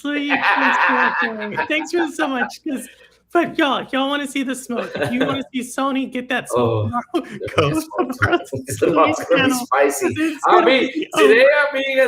Today I'm being polite today, but tomorrow Yeah, he's gonna have it. Thanks so much. All right, thank you, I Purple. just had to get my licks in before you. I know. Bye, All right, Purple. Have a good one. take care, Louis. Bye-bye. All right, with that said, we got to bring on Audi, Oh, and we're going to be talking about Sims while we bring on Audi, because I know Rabalica's like, Purple, I'm sick. I know, Rabalica. I got you. I got you. We are going to talk Sims here. But let's get Audi. Let's get the man. Hey, Audi, let's go. Audi, let's see those hands. Are we engaged? I am, but I don't have a ring. Oh my goodness, congratulations. So if y'all did not know, Audi was going to take their fiance to meet their family for the very first time this month, Mm-hmm. right? That hurt. And it Yep. went successful. It was success. Yep. It was a success. Congratulations, Audi. So when's the wedding? Well, that actually also happened earlier this month. Oh wow, you just did it all. Oh, yeah, we just rip off the Just- bandage. Wow. One and done. So, all right. Well, Audi, you said you wanted to come on. I know. Thanks so much for staying back there. But what's Mhm. going on? So, it's been a crazy week. Let's begin with that. Yes, let's hear it. Let's hear it. Let's go. Okay. So earlier this week, I don't know if you know this, but Digital Extremes released Warframe on Android. Okay. Its launch was how do we say this? Rocky at best. It was Ooh. delayed indefinitely, but the next day we released it. So the issue that we were having with that was a infinite login glitch. So this means no one can And get in. yeah. And that was for the first day that it was supposed to release for. So then it was taken off of the Google Play Store for 24 hours, and the following day it was released. So okay, so how's it doing now? Because you're a Warframe player. You're a Warframe player. Yeah. It's going good. Okay, so it's okay. So the first day not too good. Second day. So Yeah. they got it on track. They got it on track. Yeah. And was this a Google Cloud issue or was this a Digital Extreme issue?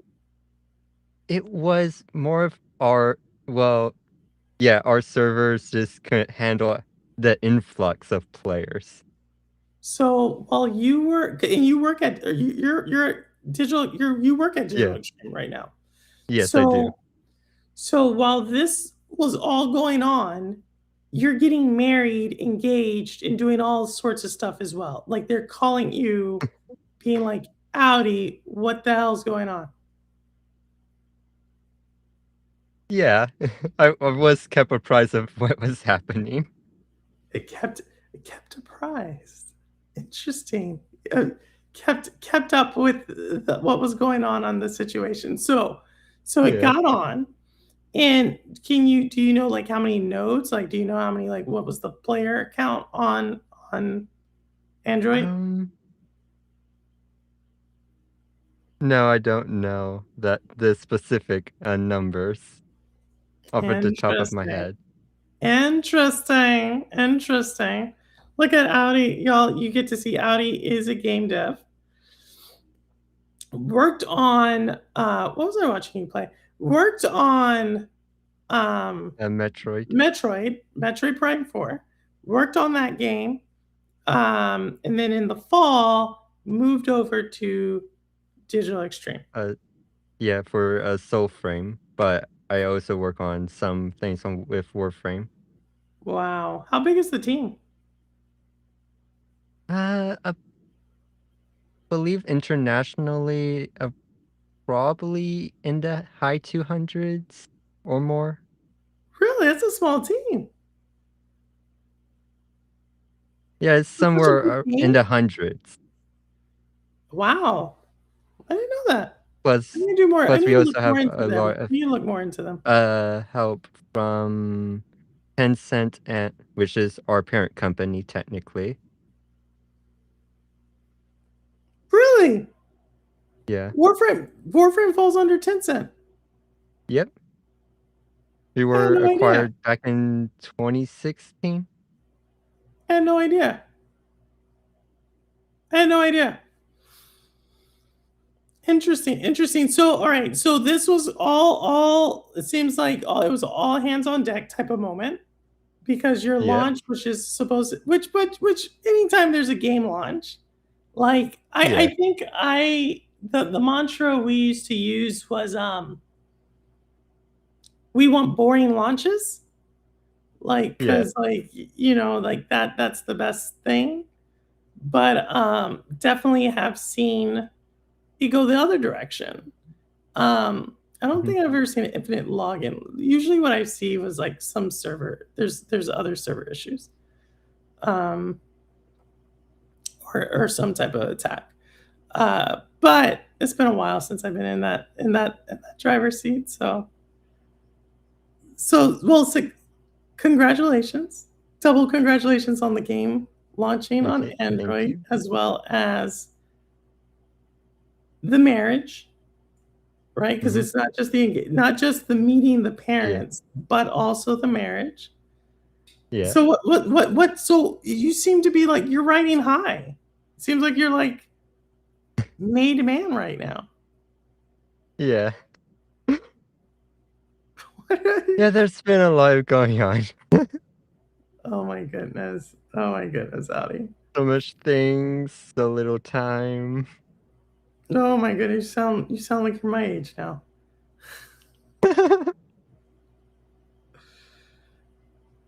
Oh my goodness. So all So right, so go keep going. Okay, so I just did look up the numbers. For Android, Warframe on its first day reached over 85 million players No. on Android. No. There's no way.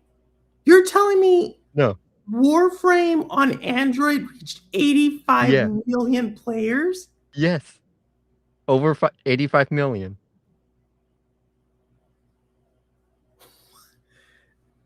What?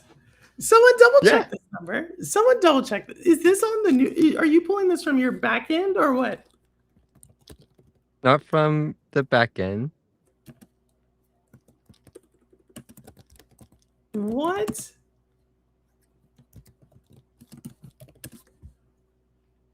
I looked at Android launch for Warframe.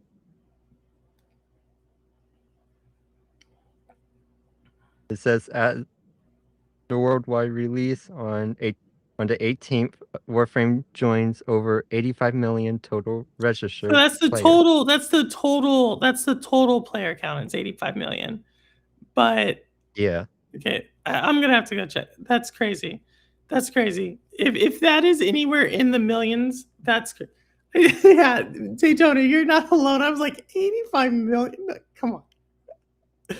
That's the total, but that's still. I wouldn't have thought Warframe was that popular. But still, okay. Congrats to the Warframe team. Audi's rolling in the big dough right here. But this wouldn't be the first time. So Audi, while you're on, I do want to get this because we got Robotica in chat, and I've been talking about this for a while. So do you follow The Sims, Audi? Do you follow The Sims at all? I do, sadly. You do. So you can actually help. Yes. Because, all right, so Robotica, she is our resident sim streamer in the community. And let me bring this because I want this one. So there's been rumors with The Sims. Are you aware of these rumors? There's like several rumors going on right now with The Sims. Are you aware of them? I've heard. Okay, so there's one about like the digital currency. There's one about the subscription service, and there's one about Maxis, the studio. Are you aware of these rumors? I heard about the digital currency briefly, but not the other two. Okay. So I'm glad that's the one because I don't understand the issue with the digital currency. I don't understand why this is Mhm. such an uproar for the Sims community. So I am of the stance that it could be a good thing if it's done correctly. Okay. So, hey, later, simpleton. Hey, noisy. What happened to me? Am I doing some, my voice still going? Um, but all right. So tell us, explain more. Okay, so the reason why I say if it's done correctly is that I think for games, digital currency has to be priced fairly and making sure that the things that you can get with said currency is also appropriately priced within the game. Otherwise, it becomes more of a pay to uh win scenario. Okay. But do you actually Or win in Sims?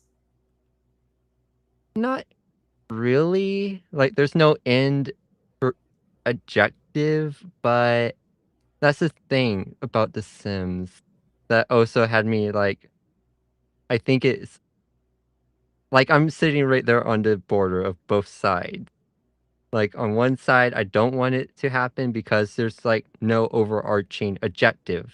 Like with Warframe, we have a digital currency that you can purchase it to progress faster. It's never pay to win because the things you can get with the currency are the same exact things that you can get by grinding the game. So there's always an option to just do it completely free. Okay. So you're saying so if they do it that way, you're saying that would be positive. So Rabolica has more Yeah, background on this, right? Rabolica is saying that they had digital currency. So this is she's getting to the point where why I kind of when I looked into this. So let me back up. A lot of this is coming through because people are like, because EA's been bought out, all these changes are happening. I just want to put out usually, and this was the same thing what I was telling Louis with Netflix and Warner Brothers. Usually, when a company gets bought out, they are actually super separate. It's not like they're already collaborating. Like that is actually against the law. yeah. At this point, what happens when a company is about to get bought out is both of them are actually trying to make sure the valuation is good. So there's a lot of like tracking down of information, but they are not collaborating on business Mhm. strategy, business products, or anything like that. So I do want to put that out there that if this is true, it is not coming from Saudi Arabia. Yeah. Okay. But go ahead, Audi, keep going. So, and I see what Republica said. How do you grind in a sandbox game? I think they'll do something different. That is like how I would want to see it in a sandbox game is like you have the option to get the stuff, but it will just take longer to get, not necessarily through grinding. Um, but the digital currency would just be a way to shorten the length of time it would take to get that otherwise. But The Sims, okay, so from what I understand, you have the base game, but then you have a series of add-ons. Like, right, you have Yeah, all these different expansion too add-ons, many. add-ons, add-ons, but you can't get those add-ons by just grinding. Yeah, You know you what I can't. mean? Like I don't like I guess that's where my this is kind of why I take this one with a grain of salt because I'm like I don't I don't necessarily see how that would make sense. Now, don't get me wrong, I think there is going to be some form of monetization within the game, but I think you Mhm. already have that with the series of add-ons that you have. So that's why when I was first reading, like, by the way, there is an entire subculture of Sims like that I did not know Yeah. it existed. Like an entire subculture. Um, but ultimately I always come back to the same thing, which is like whatever rumor is going on right now, I think the Sims community as a whole is very on high alert right now Mhm. because Saudi Arabia is purchasing EA and they're saying like it's gonna changes are gonna happen. Yeah. My only pushback, and it's just my only pushback to that, is The Sims is kind of like the biggest cash cow for EA. Yeah. It has a very loyal fan base, very predictable revenue streams. It's like very easy. It's kind of like set and forget, right? And Mhm. I say this about like the Activision Blizzard King deal. It's kind of similar to like if all of a sudden the King people, the people who Candy Crush people were like up in arms because Microsoft's going to change something. It's like no, like that's the easiest one.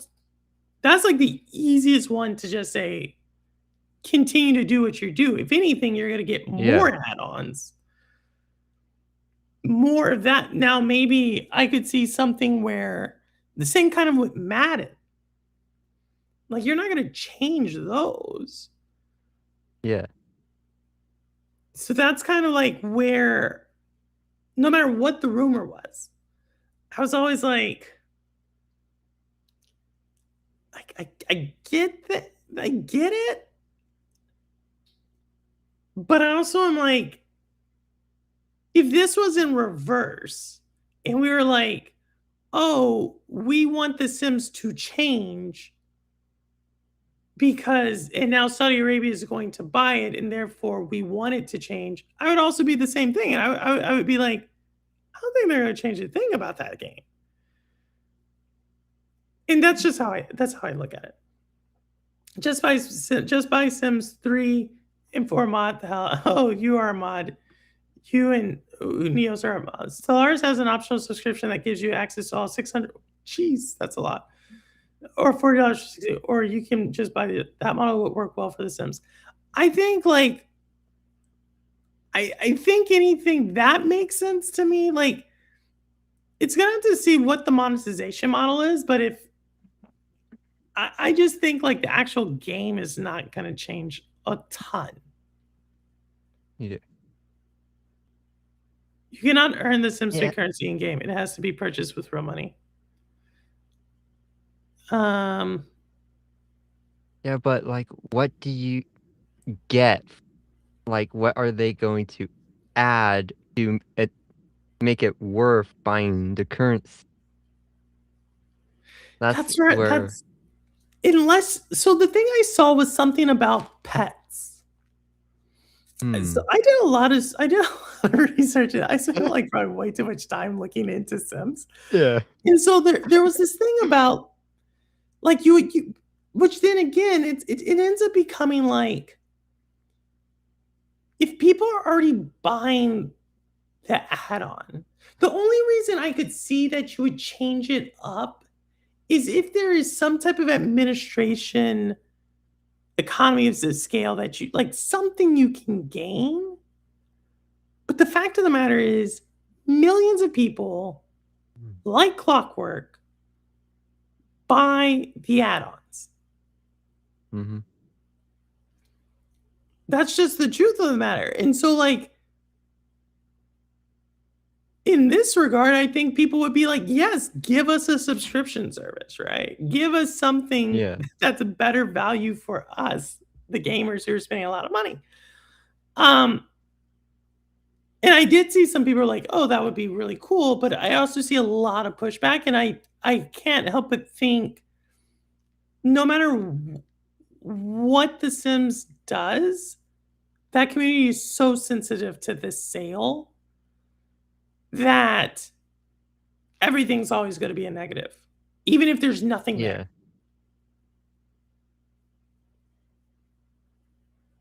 Like, I haven't been keeping that close of an eye to EA because as long as they make Mass Effect and I'm happy with them. I'm happy Yeah, with yeah. them. Just keep making Mass Effect. I mean, like, like, I mean, the EA deal is really interesting to me, but Yeah. the reason why it's actually the reason, like, I would love to, like, be able to pick apart the EA deal like I did the ABK deal, but Mhm. there's one reason I can't, Mhm. and it's because who's buying it? Yeah. Microsoft, I can easily pick apart ABK because Microsoft is a publicly traded company, and I can see what they're doing. The Saudi wealth fund is not publicly traded.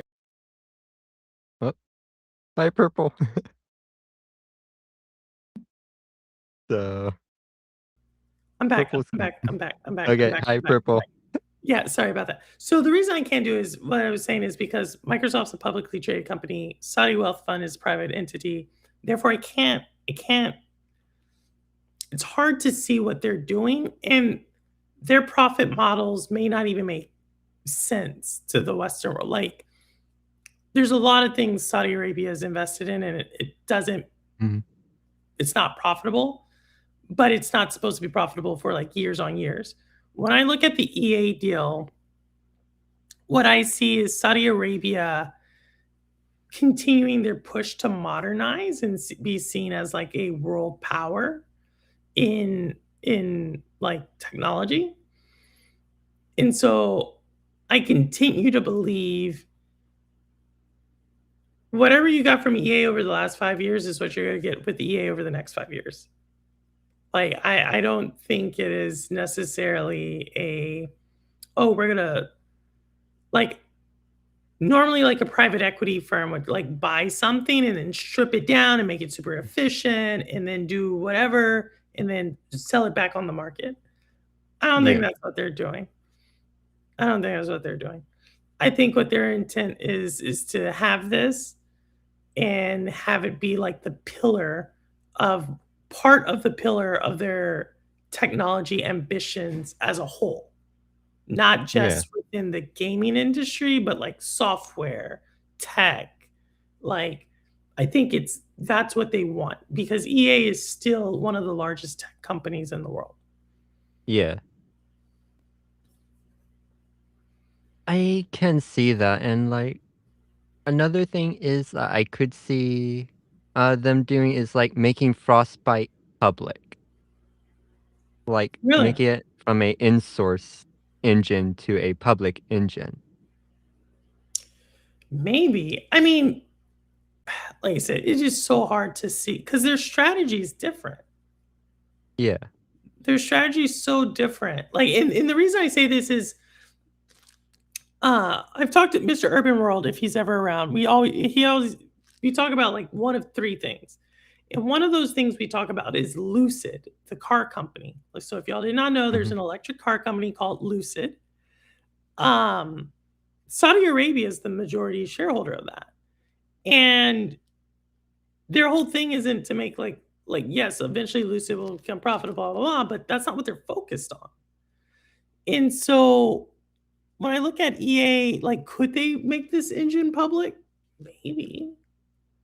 Like, but again, I generally think like what they're gonna try to do is whatever you saw before is that if that engine was going to be going public, like open source and so forth, Mhm. if it was already in that, then they're gonna do it. But if it wasn't, I just don't see it. But I see Rebecca here saying they are angry that they want physical copies. That's a gaming industry thing though. Like the whole industry is Yeah. going towards online only. And is this the Yeah. older crowd or is this the younger crowd? Hey, Cowboy, what's going on?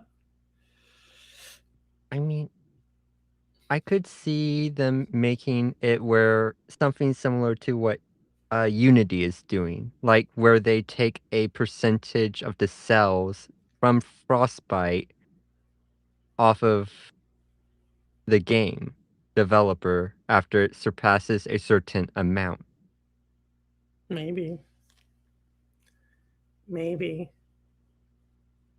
Older crowd. Well, that's the. Mm. So now you get into the Yeah. issue, Rebecca, that we were just talking with Crazy Louie about. Like, there's a point to where I feel like, and I say this of like, also thinking that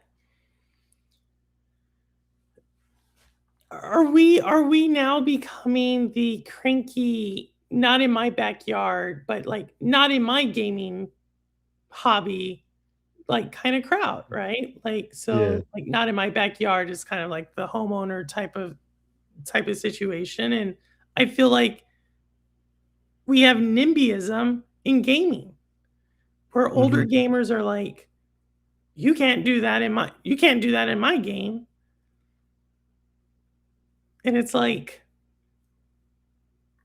I don't know. I think there's tension there. I think like the gaming industry is traditionally catered towards, dare I say that older millennials and younger Gen Xers are starting to become like the baby boomers when it comes to gaming. Yeah. You know what I mean? Because like this is a Yeah. generation that Nintendo was marketed to, that Super Nintendo. This is a generation that the gaming as we know it, they've grown up with gaming. Yeah. And so it's always been catered to. And now we're starting to see like the younger generations, whether that's Gen Z, Gen Alpha, right? And they have different gaming tastes. Like they don't have the same. Like, I don't know. I don't know. I have problems with games, so we'll continue to throw money at every new thing that gets released. Ooh, Daytona is throwing shade right now. A lot of hype site. We don't have details, so we may for click stuff. Granted, that's what I was kind of saying before. I don't want to say it's not warranted, but I think there's just so much sensitivity right now with the Sims community and this deal Yeah. that no matter what gets thrown out, like there's going to be drama. And that's kind of why I say what I say is which is like, if you like The Sims for the last 4 to 5 years, that's what you're going to get for the next 4 to 5 years. Like, if anything, the EA deal, I see expansion. Not so much with The Sims. Like, that is like a very, it's kind of like it prints money. But where I could see like expansion is like, let's say Saudi Arabia really wants to get into like the sports gambling type of arena, which by the way is like one of the largest gaming or one of the fastest growing gaming segments is sports, like real world sports gambling.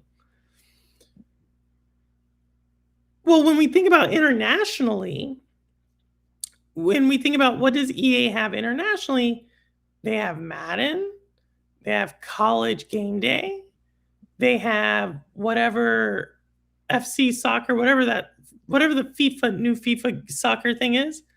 But I could see them expanding that brand into other areas where gambling's really big. Like, and so that's what I see. And I don't see how that I don't think that intersects Sims. I'm not talking to you about Yeah. you, Rebecca. Not you. Not Rebecca. After going so I appreciate you putting the thing in the chat in the Discord because it made me dig into YouTube and into Reddit subs that I had no idea. And like I did a lot. I got like to talk about this. I actually did a lot of research on this because I was like, I need to come with an educated opinion. But a lot of what I Yeah. saw, and I kind of go back to the original thing I said, which is traditionally at this period in time during an acquisition, the two companies are on totally opposite side. Like they do not want to be caught colluding. They don't want to be caught talking to each other. They don't want to be caught doing anything like that. So um that's why it's like kind of one of those things that we just gotta wait and see. I can only tell you what I've seen from my days as a consultant working. I worked on Mhm. post the merger. I was never on the acquisition team. I was always post merger. Mhm. What do you think, Yeah, Alex? I What do you think? I agree with you that I think it's too soon after the acquisition for them to make um any big moves that could be interpreted by the US government or other governments that could be seen as colluding with each other, Yeah. and that the community is basically hawks, constantly watching them. Yeah. And I think that, and even the even the fact that like everything I saw was literally a rumor. Like every single Yeah. thing was that I saw was like rumor of the cryptocurrency, rumor about Maxis, rumor about the subscription service, rumor about the in-pet buying, rumor. It was like always like it was like rumor. It was really hard for me to like, okay, so that's why I was like, what exactly is the actual story here? And all of the rumors could come true. I want to say that.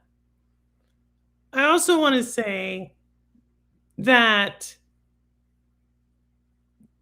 traditionally, like I believe a lot of the rumors are coming from an employee. I do believe that. But even during this time, like there's just so much. Unless you're really in that Saudi wealth fund and you know exactly what you're trying to do with EA, why you're paying $50 billion. Um, I don't know. It's kind of like it's all conjecture, really. And so, but I can also understand that not knowing is causing a lot of anxiety as well. Yeah. No worry, Noisy. No worry. No worry. But she put in the Discord. So if you ever put something in Discord, I'm gonna do research on it. I'm gonna do research and bring it up.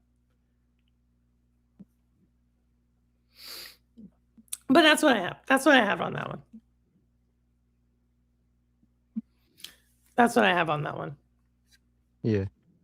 Um, Audi, you want to see another trailer? You want to see another game trailer, Audi? I have a couple of them.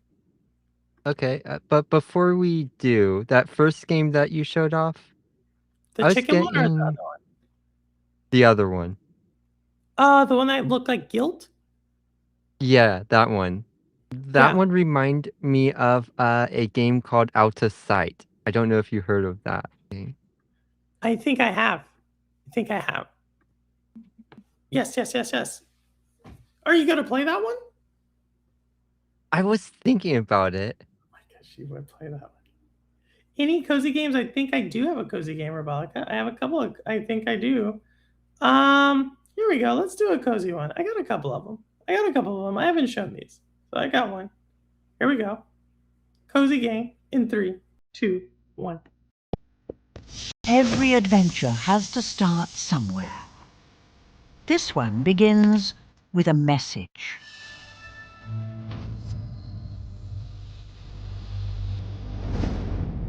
become a living message. Fold, fly, sail, and roll through time and space.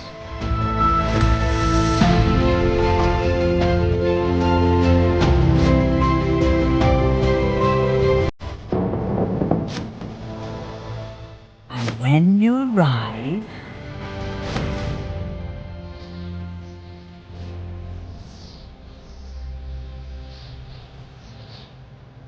someone will be waiting.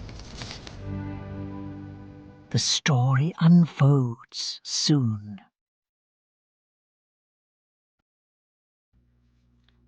So that's Origami. There's actually another game that's called Paper Something, but this lady's voice is way more like very soothing. I don't know why. I find her voice very calming.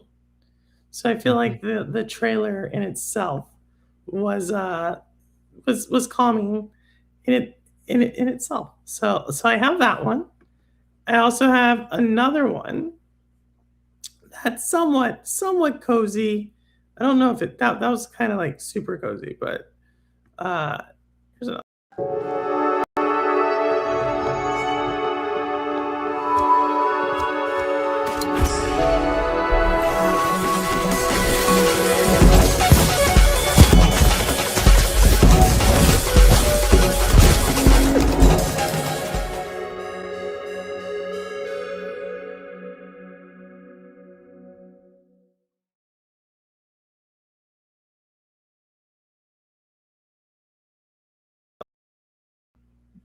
So that was the other one. That game reminds me, and so you'll be like, bro, that was more action.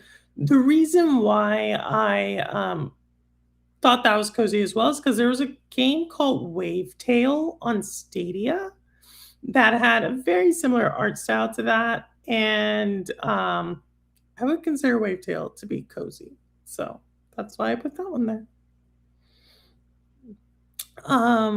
So there you go, Rebecca. I had some cozy ones. I had some cozy ones in there. A game based on origami, yes. And let me see. I think I have. The next ones are not cozy. The next ones are non-cozy games. So here you go. Yep. So I'll balance it out, and then Audi will pick up where we left off. Okay.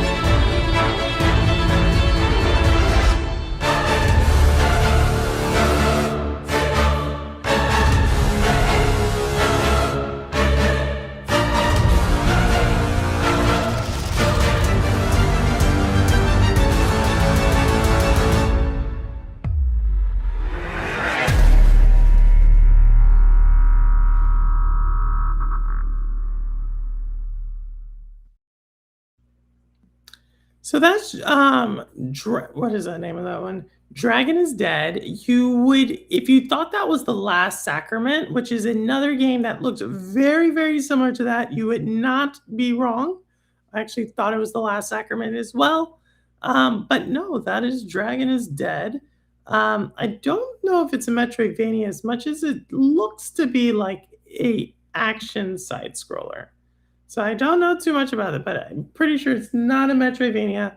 But you know, that's that one. But what do you think, Audi? I think that last game it reminded me of Dead Cells. So I've been playing Dead Cells. I think maybe.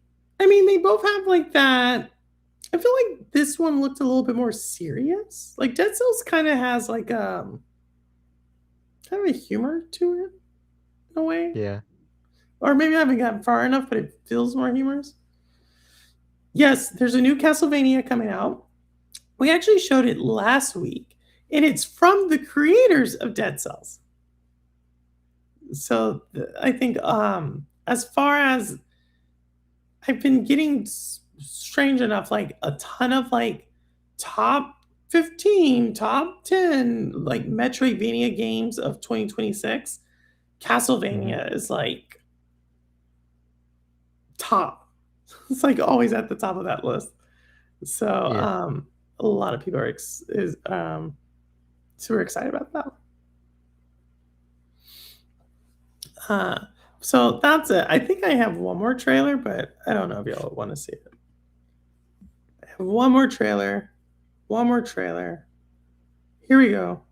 Final trailer. Final trailer. Make yourselves comfortable and enjoy the story I'm about to tell you. A tale of contrasts between tradition and progress.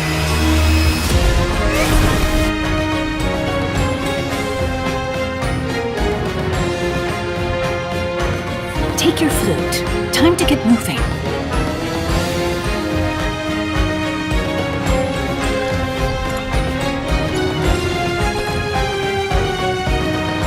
Could Villamon's destiny possibly be changed?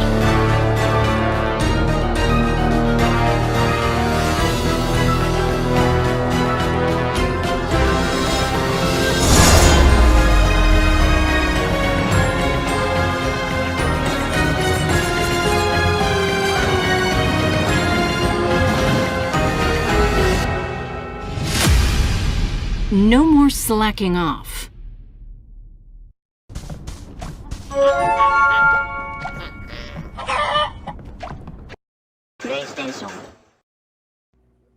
So cute game. I feel like it's kind of a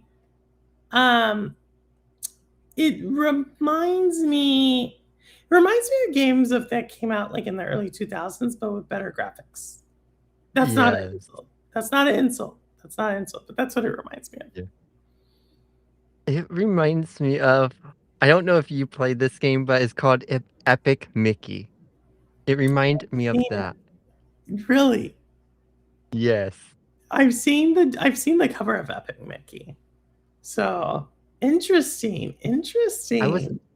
I was actually gonna play that before your stream today on my You should go stream. for it. Audi, you should do it.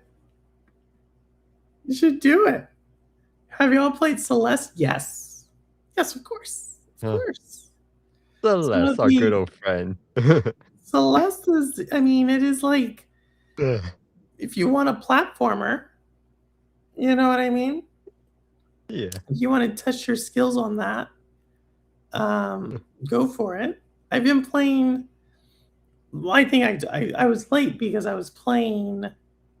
What am I playing? Roster, or Simpleton is not here. Why can I not think? I'm getting too old for this. What game am I playing? It's I just said it. It's a Metroidvania that just came out. I'll think of the name. I can't think of it right now. I can't think of it right I'm now. blanking on it too. Yeah, like I'm like I've been playing it the whole time and I can't think of the name. I am getting way too old because my mind's like, it's not Reanimal. I do want to talk about Reanimal. I'm not playing Reanimal. But it's a Metroidvania.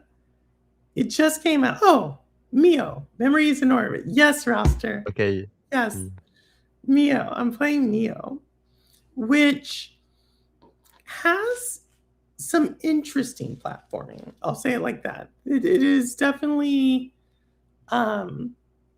They did some interesting things that I have not experienced in quite a while as far as platforming goes. But thank you, Roster. Yes, I'm playing Mio. And for everybody else about Reanimal, I did see some questions about Reanimal in other people's chat. Reanimal, and if Cowboy's still there, I would love to get his opinion on this. For everybody who was like, oh, which one will be better? Reanimal or Little Nightmares 3, right? Like, oh, This is a battle. They are very different games. They are very, very different games. The camera angles are different. The darkness is different. Even the idea around like some of the stealth mechanics are different. Like and maybe it's because I split hairs in this genre, but I could see where some people who love Little Nightmares would hate Reanimal. Mm-hmm. And I could also see some people who love Little Nightmares loving Reanimal. It's just a different game. It's a different experience altogether. I watched gameplay of Reanimal but didn't play it. Really? Yeah, Yeah. it's different. And I mostly say that from a camera. Like Little Nightmares, and I'm gonna reference it because Tarsier Studios originally did Little Nightmares. Like Little Nightmares is mostly like a very like linear, like you're kind of moving through like that. Mm-hmm. As a Reanimal, you're like it is truly 2.5D where you're like going in and you're coming out and you're like doing a lot of that. And it's also dark. It's like just the tone is different. They talk, which I think is very different. It just provides a different experience altogether. Hey Reaver, what's going on? I don't know why, but when you were talking about Reanimal, that made me think of a game that I was playing off stream yesterday. Which is Poppy Playtime Chapter 5. Poppy Playtime. Okay. Are you a I don't- Poppy Playtime fan? Yes. Are you? I mean, that has a very, as far as a franchise goes, has a very loyal Yeah. fan base. We don't have too many people in the community who pay Poppy's Playtime. I mean, I got into it from the idea that it was similar to Bendy, but it wasn't. This is not. I mean, I would say it's bigger than Bendy. Yeah. I mean, I put Poppy's Playtime in the same category as Five Nights at Freddy's. Yeah. Like I put them in, like as far as like they kind of are like their own offshoot. They have very loyal fan bases. Yeah. Garden of Bam Bam is another Yeah. one. Like all those are there. I would say Bendy is, I mean, I like Bendy, right? So like, Yeah. Bendy's something different. Like I think what I like about Bendy is I feel like Bendy connects better. Its lore is connected better than the others. Maybe I'm wrong. Maybe I'm biased. I might be biased. He had hair. Yes, he did. Yes. I didn't want to say anything. I didn't want to say anything. So, Audi, what is this new look? I just felt like cutting my hair. It was too much maintenance. I was like, goodbye. So how's this? So you went all you shape. It's all. Is it like all gone? Yeah, it's all gone. My goodness. And Audi, are you in Louisiana right now? Yeah. Oh my goodness. Are you going back to Japan, or are you back for good? Back for good. Oh, until wow. I changed my mind. Thank goodness. That is what you call remote work. Yeah. You can work anywhere. That's good. That's good for you. That's good. That's good. But yeah, so those are the games I have, Addie. That's the news I have. There's some other stuff about some games maybe coming to Nintendo, some other stuff, but I don't know. A lot of rumors today. I don't know if you talked about it, but what do you think of the launch of Hytale? Height, the first person shooter. No, Hytale is the Minecraft killer. Oh, That's what's been described I don't. as. I didn't talk about. I didn't, okay. I don't have an opinion. Okay. Enlighten us. Enlighten us. Okay, so about early. Hang on, I want to get correct here. When did it release?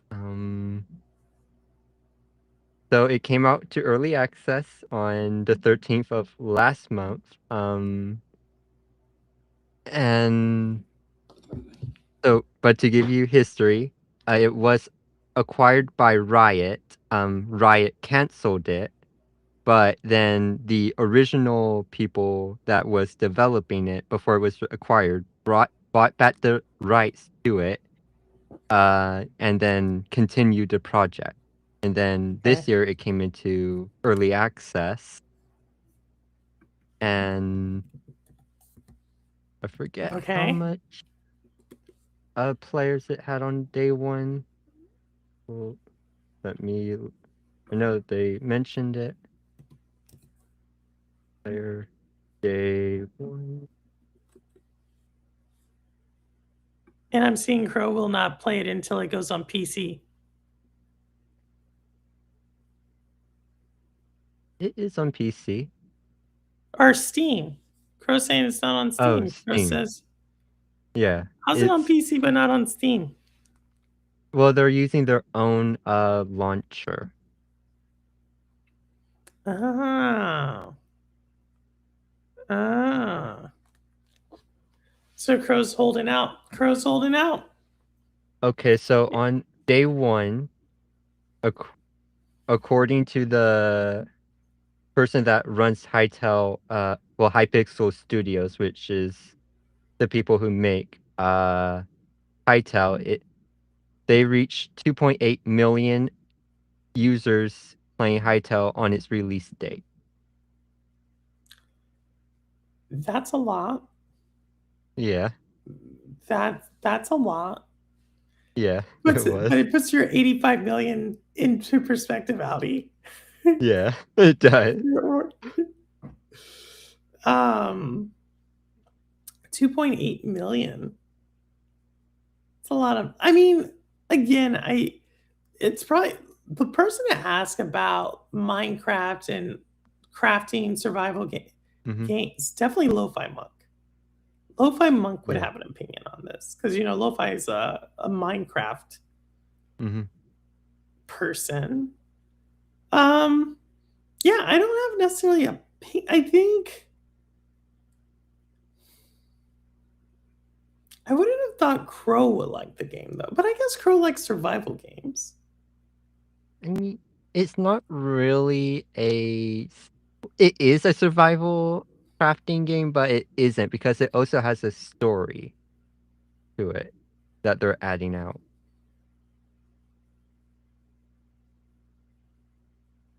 Yeah, So maybe it's blending. It's a new genre. Maybe it's a new genre. Hightail is 10 out of 10. Crow's the reason it's not on Steam yet. I doubt Crow's the reason it's not on Steam, Jeff.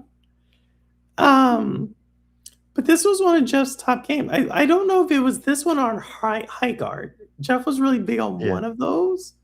I can't remember which one he was big on. I don't know. I can't even spell it right. Oh my goodness. I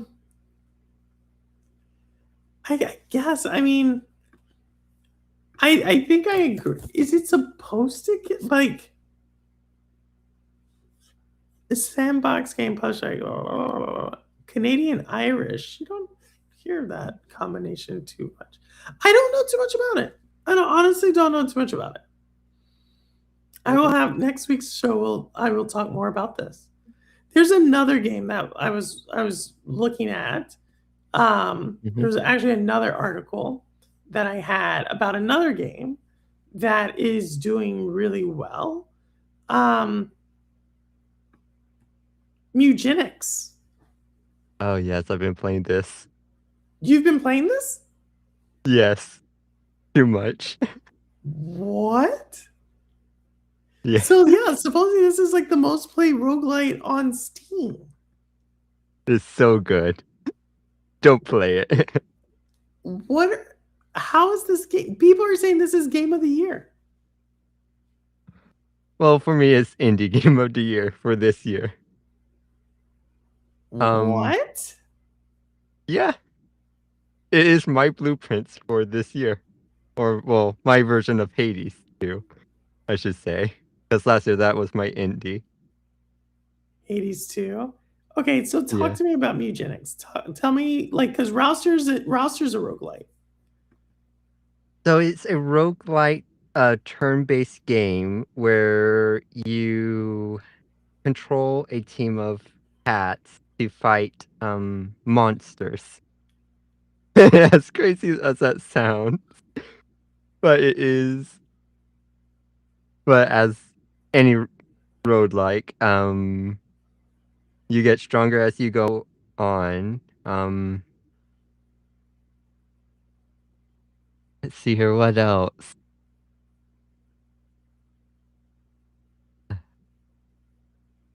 It's the number. Obviously, it's doing really well. That's basically the loop. That's It's a roguelike, and that's the loop. Yeah, it's a roguelike. And you've been playing Yeah, this. there This is has been your this has been your game. Yeah. Okay. Well, there And you there's guys go. Eugenics. also like a bit of a card system to it for your attacks.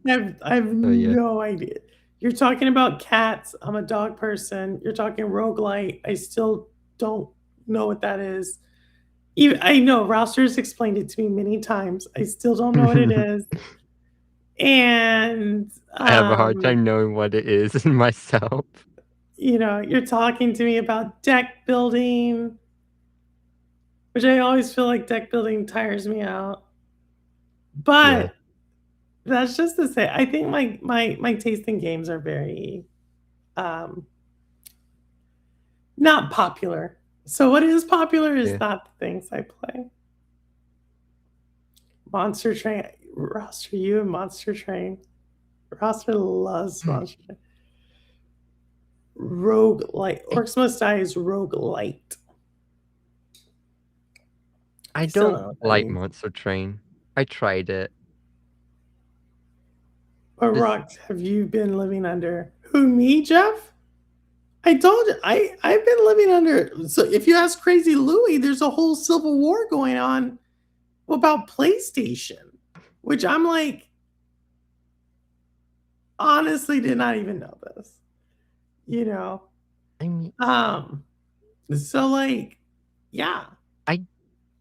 When you were talking to Crazy Louie, I did look up, like, for example, for Demon Souls, like, what is the cost of them making that game versus how much they made from it? So for them to make the Demon Souls remake that they made, it was roughly around 60 million.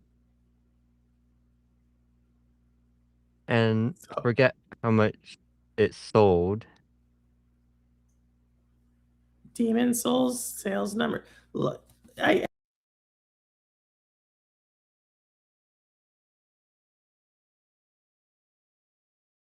my earbuds die?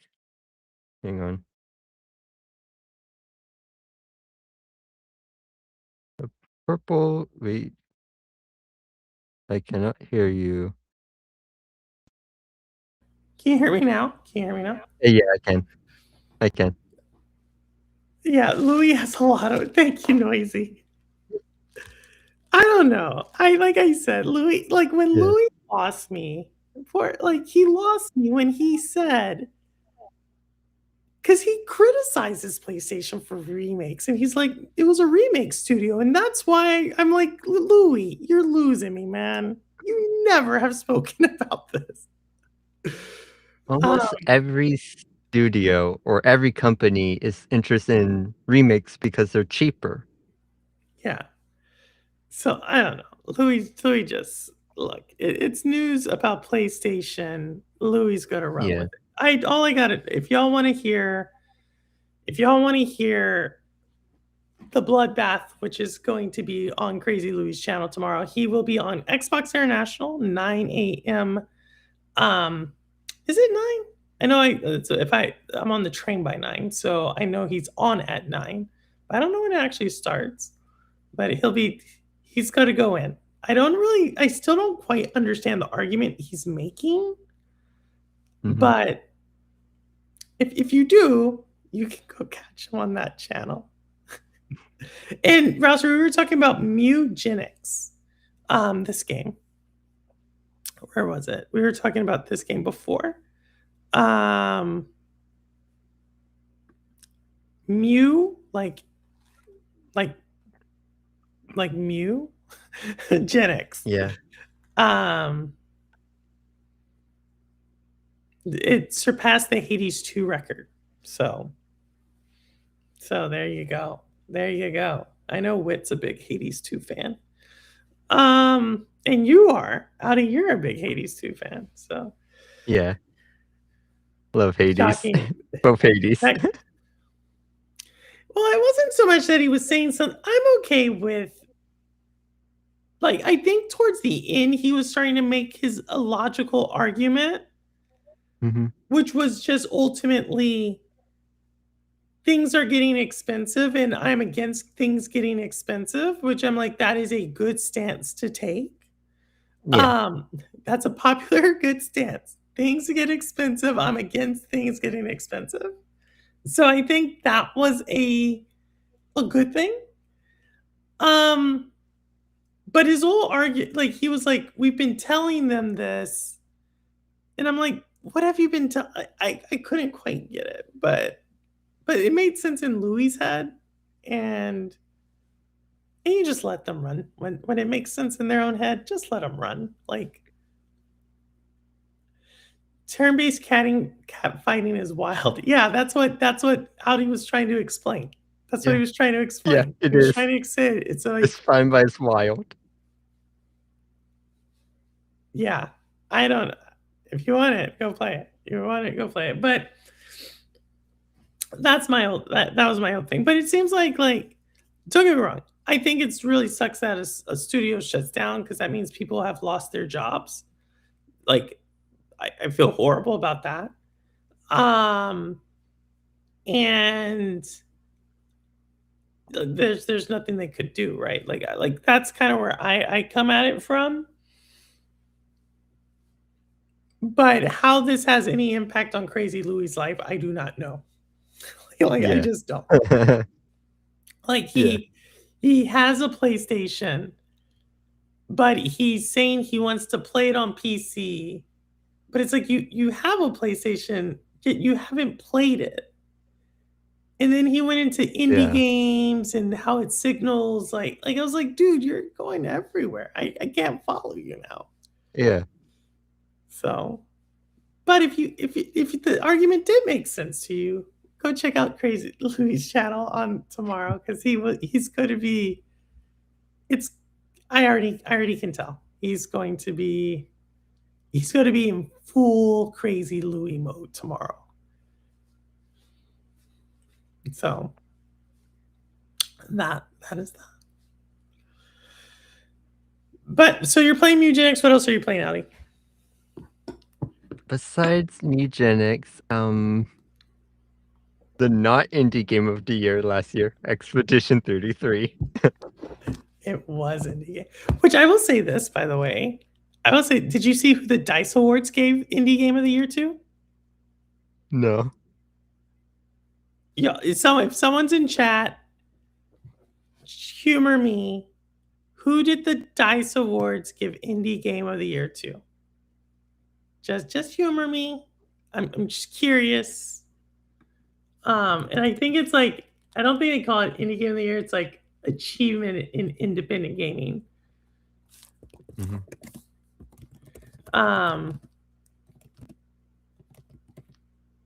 Let me see. I think that's what they call it.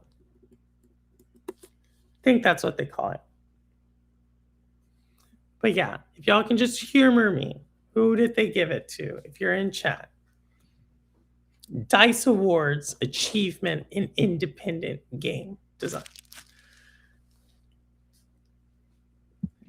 You know, I don't know. I don't know. I don't keep up with these things. I don't keep up with these things. I don't want Wikipedia. I want that one. Let's see. Let's see. Awards. It's one of the main 5, and then it's actually graded by game developers. So like, oh my good, Ambi, say it's not so. Say it's not so. Have I've been affirmed in my belief that. Game. Are you still looking at it, Audi? I'll give Yeah, you. I'm still looking. It rhymes with blueprints. Hey, the real Muffin Man, what's going on? Yeah. Blueprints.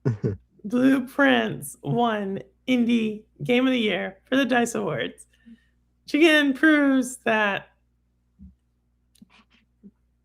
Again, Jeff Keighley's show is it's just an advertisement.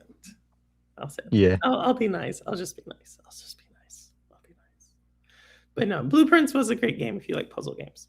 So yeah, I think they did a great job. I know you would have wanted Hades. I get it. I know so many people wanted Silk Song. I get it. I mean, I think there were some really good games out there last year. So I'll leave it at that. I'll leave it at that. I'll leave it at that. I'll leave it at that. But go ahead, Audie. So to touch on the Paramount merger. Yes. So my thoughts on the new offer from Paramount, which is $31 per share, plus they're offering to pay the breakup fee for WBD. Mm-hmm. I think I'm for it because I know you are.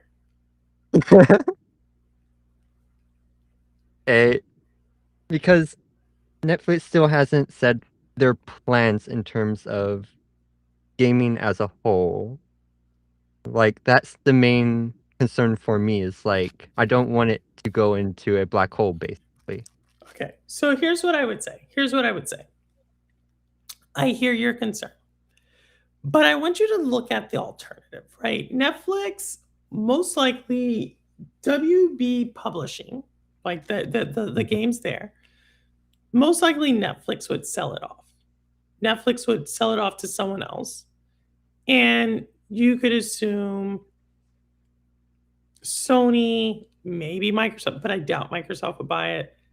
But I could see like Sony getting it. I could see like just anybody else getting it, right? It's a solid portfolio. I don't see Netflix saying like, oh, we're just going to shut it down. I think Netflix would say we're going to sell it off. But I want you to think about Paramount, okay? And I want you to talk about Sky Media. Who did Sky Media just buy? They bought Paramount. And who is underneath Paramount? I'll give you a hint. It's a broadcasting company, a major broadcasting company in the United States. And it sounds like CBS. Okay. If we look at what Paramount has done to CBS, and primarily done to probably what would have been called syndicate news's like number one news like program, which was a news program called 60 Minutes. Go look at what's going on with 60 Minutes. Look at who they've put in charge of 60 Minutes. Look at like what's happening to not only the editors of that, but also the top talent of that. That's Paramount. Paramount does not Mhm. have like a Sky Media does. But that's mostly from like a movie standpoint. Like they were given a lot of money and he was was given the runway to make stuff, right? But as like actually as someone who like buys properties and then turns them into something great, like what we would have thought Disney did before with like what they did with Marvel, what they did with Star Wars. Not saying that those are great, but we could say like, hey, they Yeah. took something and then they made it bigger. I would say, okay, Disney kind of has a track record where they've done that, right? Paramount doesn't have that. Paramount does Yeah. not have anything to say that they've done well with gaming, period. If we look at the closest thing that Paramount, David Ellison, has to gaming is his sister, Megan Ellison, who's the CEO of Annapurna. And so Annapurna, as a publisher, has historically done what? Annapurna has some really great games, indie games. But what did we have not in 2025, what did we have in 2024 with Annapurna? We had the entire Annapurna studio quitting because of Megan Ellison. Mhm. So when I hear like, hey, he said he was going to keep it, I totally hear you. If you're basing the deal based upon like, hey, at least he's giving me an idea that he's going to keep it, cool. If that's your standpoint, I would say look at the track record he has on the assets that he keeps. Yeah. I mean, and I'm also looking at their history with games like Behemoth or The Walking Dead Saints and Sinners. Granted, both Yeah. of those are VR games, plus they are also working on, I believe it was called it was a Star Wars game, Star Wars Eclipse or something like that. Mhm. Which is more of a story-driven game for consoles. Which we don't really know what they're doing with that currently, but let's take their 2 VR games that they have released. Those were big franchises, and they are still developing games for both Walking Dead, Saints and Sinners, and Behemoth. So if we think about Warner Brothers, right? And we think about Mhm. the studio, right? In a situation like this, where a studio gets bought out, who naturally is going to be the number one like invested party in that studio? Mhm. The publisher, Yeah. right?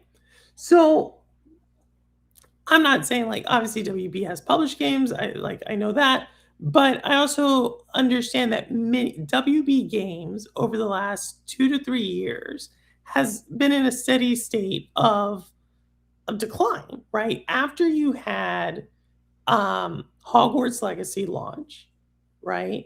Which was in 2022, 2023, one of those. I can't I would say remember. 3. Was I it would say 3? 3. It feels like with I don't 3. think it, Yeah. let's go with 2023. All right, Night Rouster. If we look at it from that angle, then what did we see kind of immediately after that launch? We saw what was the fighting game? The WB fighting Uh, game that they had? Was it just Rivals?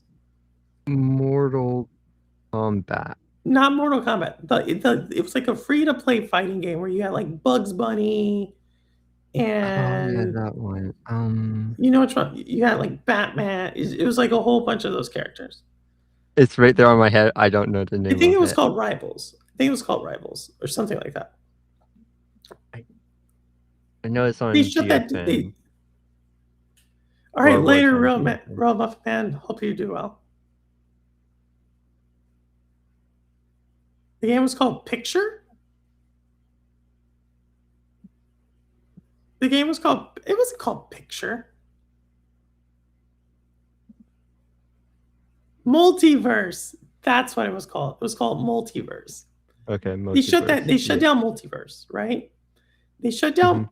It wasn't Marvel Rivals. It was Multiverse. They shut down Marvel. So they shut down Multiverse. Then Mortal Kombat gets launched. Mortal Kombat 1. And it's one of the most. And despite it launching kind of in the same window as Street Fighter 6, as well as Tekken, they then underperform, even though they're the more popular franchise. Yeah. So you can almost see like Warner Brother Games was already in somewhat of this downward slope to begin with. So any of the games that they currently have, like business operation, I'm almost positive they were with other publishers outside of Warner Brothers.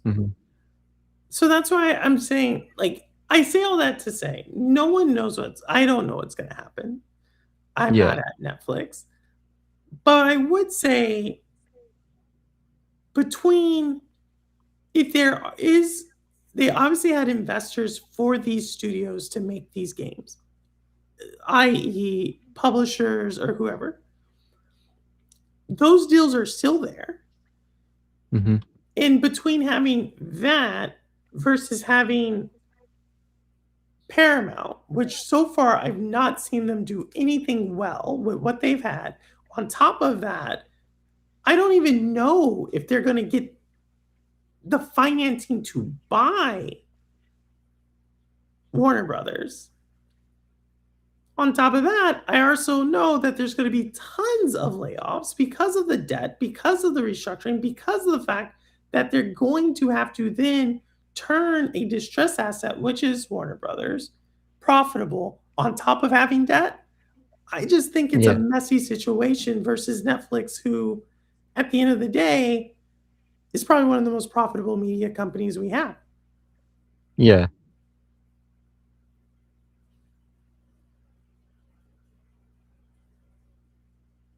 Okay, yeah, you convinced me.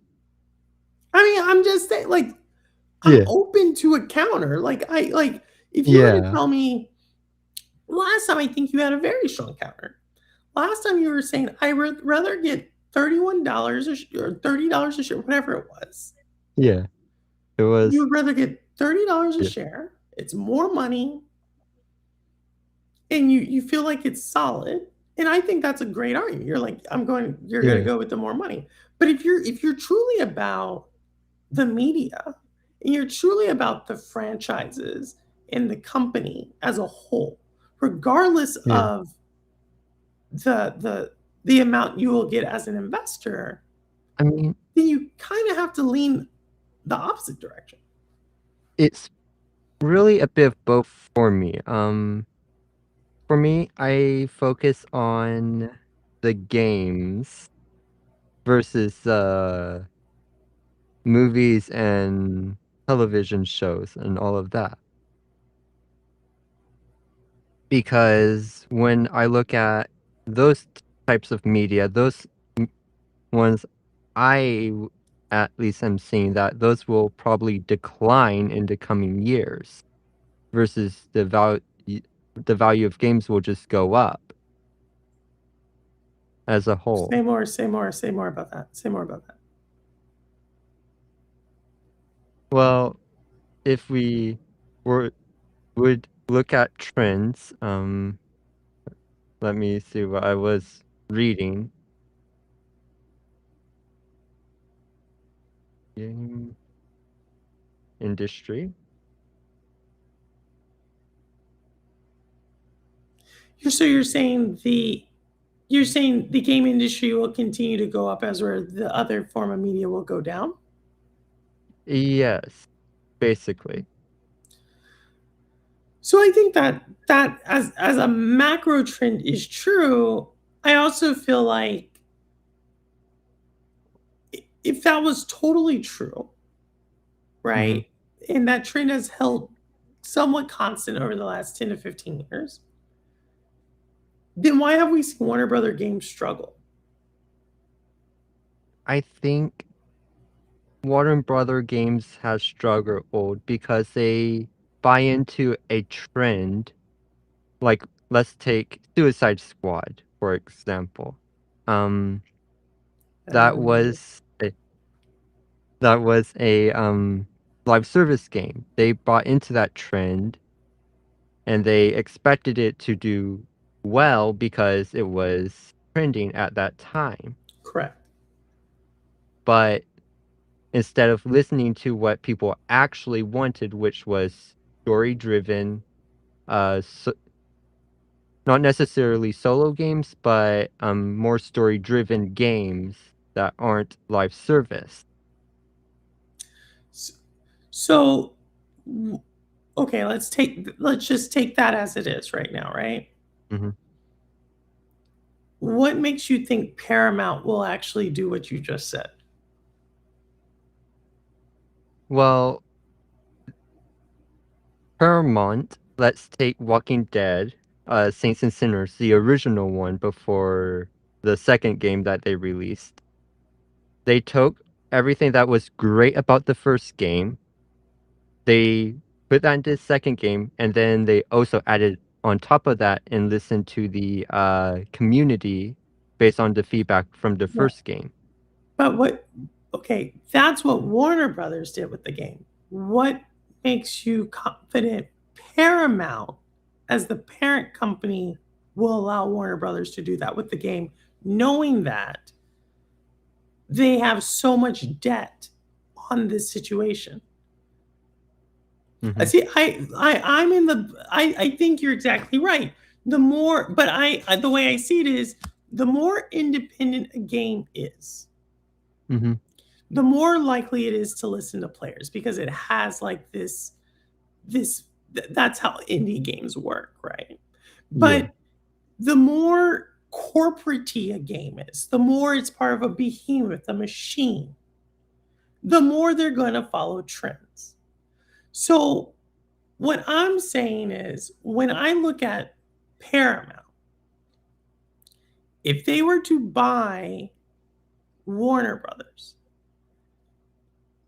at whatever the crazy number is, $110 billion Mhm. or 80 billion, I forget what it's something crazy. If they were to do that, Warner Brother Games becomes part of that machine. And anything that is like creative, ingenuity, anything like that, you can throw out the window. And it's not something Mhm. I necessarily have to guess at because I've already seen what Sky Media has done to Paramount. Not only has what it done to Paramount, but what it has done to some of the top news channels that were in Paramount's portfolio. Mhm. And so that's kind of where I'm like, I have a track record to do that. Now, if I look at Netflix, on the other hand, I may not know what Netflix is going to do with this, but I can think of two things. Either A, they keep the game studio, which I don't think they would do, but knowing that if they keep it, Netflix out, if we look at all the media companies, Disney, HBO right now, Amazon right now, um, Fox, I guess that's part of Disney, but Apple, I would say Netflix and Apple are the two that are the best custodians of their franchises and their IP, Mhm. right? They cultivate it. They do like you sometimes like they sometimes to a fault, a la Stranger Things. Like, right, it's probably like Stranger Things should have probably been killed like a couple of seasons ago. Yeah, Um, sure. You know what I mean? But they at least cultivate and they continue to do that. Like that's why they are the Mhm. juggernaut. But let's say, did I just quote a movie? I think I did. But that is uh so that so that's what they would do if they kept it. But if they Mhm. didn't keep it, then you're gonna probably see like the publishers come in and take it, or you're gonna see these companies go on and become indie studios because they're gonna spin it out because Netflix has been pretty open. All they really want is Warner Brothers in HBO. Yeah. I generally think that if the game franchise is profitable, if there Mhm. is money to be had, they're easily going to be able to find more funding. Like Yeah. I recently, the game companies that have found themselves without a home, um, they usually are still able to get something if they have a good idea. Perfect example of this is No Rest for the Wicked. Right, No Rest for the Wicked was with Private Division with 2K. 2K says we're no longer doing indie games. Moon Studios now needs to like become self-publishing. They're able to raise the capital to do so. You know what I Mhm. mean? Um, Tales of Kanzara, that guy, same deal. You know, if you have talent, you have great ideas, the market's gonna find you. Mhm. And I think when you look at they own the rights to Mortal Kombat, that's an iconic fighting game franchise. Easily could see. Here's what I could see. I could easily see Tencent scooping in and coming in and buying them. Yeah. You know, considering we just talked about a fighting game they try to do, and Tencent, that would fit in their profile. They have the license to the Harry Potter franchise. They have all of the Warner Brothers IP. You know what I I mean, mean? I don't see them keeping like the game studios keeping those game IP though. I see them basically Netflix keeping it, putting it away in a vault, and then licensing it out other companies. Even if they did it that way, though, then that means another company would still take that. If your thing is that, so from a business standpoint, okay, Mm-hmm. if Netflix was to say, "Hey, Purple, here's the license for the IP," right? Mm-hmm. What I would do is I would then say, "Okay, what are you doing? What happens to those studios?" And this is the brilliant thing when I think when companies are like, "Hey, you can go do on your own thing," I would just go hire the studio. I can easily Yeah. get funding from a bank because I'll just say, like, I'm hiring the same team that just worked on that for the same IP, yet we don't have the same overhead that they would have had underneath them, and we're going to have more of a creative vision. Mm-hmm. That's why I continue to say, like, if you truly value certain IP that's really profitable, then what you actually want is exactly what Netflix is going to do, which is Netflix is going to Okay. say, someone else takes the risk and develops this, who's really good at it, versus Paramount, which has no history in making a game and keeping it. Better put, let's use examples of gaming companies that have bought IP, and then what have they done with it? Let's look at Microsoft. They've bought a Mm-hmm. ton of IP, right? I would say even them, as much talent as they have at making video games, they still can't make it work, right? Partly not, it has nothing to do with Xbox. What does that have to do? They're within the machine of Microsoft. The more like Yeah. overhead and bureaucracy you have, and the more you owe money to buy that, the more people have decision making power that shouldn't be making decisions. You know what I mean? Yeah. That's how I see it. That's how I see it. I just look at patterns. Could David Ellison do an amazing job with it? Sure. But I play Mm-hmm. the percentages, and the percentages say, I would rather Netflix be very honest and say, we don't know what we're doing with this. Someone else, if you want to give it a shot, go for it. And then that's what they'll do. I mean, this is what happened when Stadia Games closed. What happened to all those studios? Yeah. They bought back their IP and they make their game. Yeah. And plus, like Netflix, they are for gaming wise, they they have Netflix games on their app, which is like mobile, like mobile/cloud, kind of something. yeah Something. yeah, something. But they put so much money into it, but then it just never took off, but yet they're putting more money onto it. I mean, I don't know Netflix. I've always thought Netflix games was gonna eventually shut down, personally. Yeah. Or at least the studios were gonna shut down. This could be an effort to bolster that library. Mhm. But again, regardless of what it is, I could see it as an attempt to bolster the library. I can get something to drink. While at the same time, I think offloading a lot of the development, like Mhm. just outsourcing the development to someone else. Mhm. So that's how I see it. That's how I see it. Yeah. But we'll see. We'll see. Regardless of that, I don't Yeah. think anything that we're talking about is going to play out anytime in 2026. I think Yeah.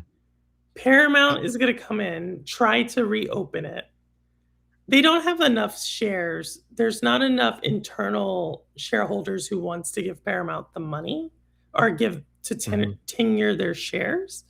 So Paramount Yeah. is going to try to force something. So they're going to up their bid to something super high, which again, the higher they go, the less shaky the more shaky the financing looks like. Yeah. And with Netflix restructuring their original bid to be all cash, that actually gives them more leverage now to like even Yeah. up their bid. So like I ultimately think Netflix gets it, but the regulators I can't make a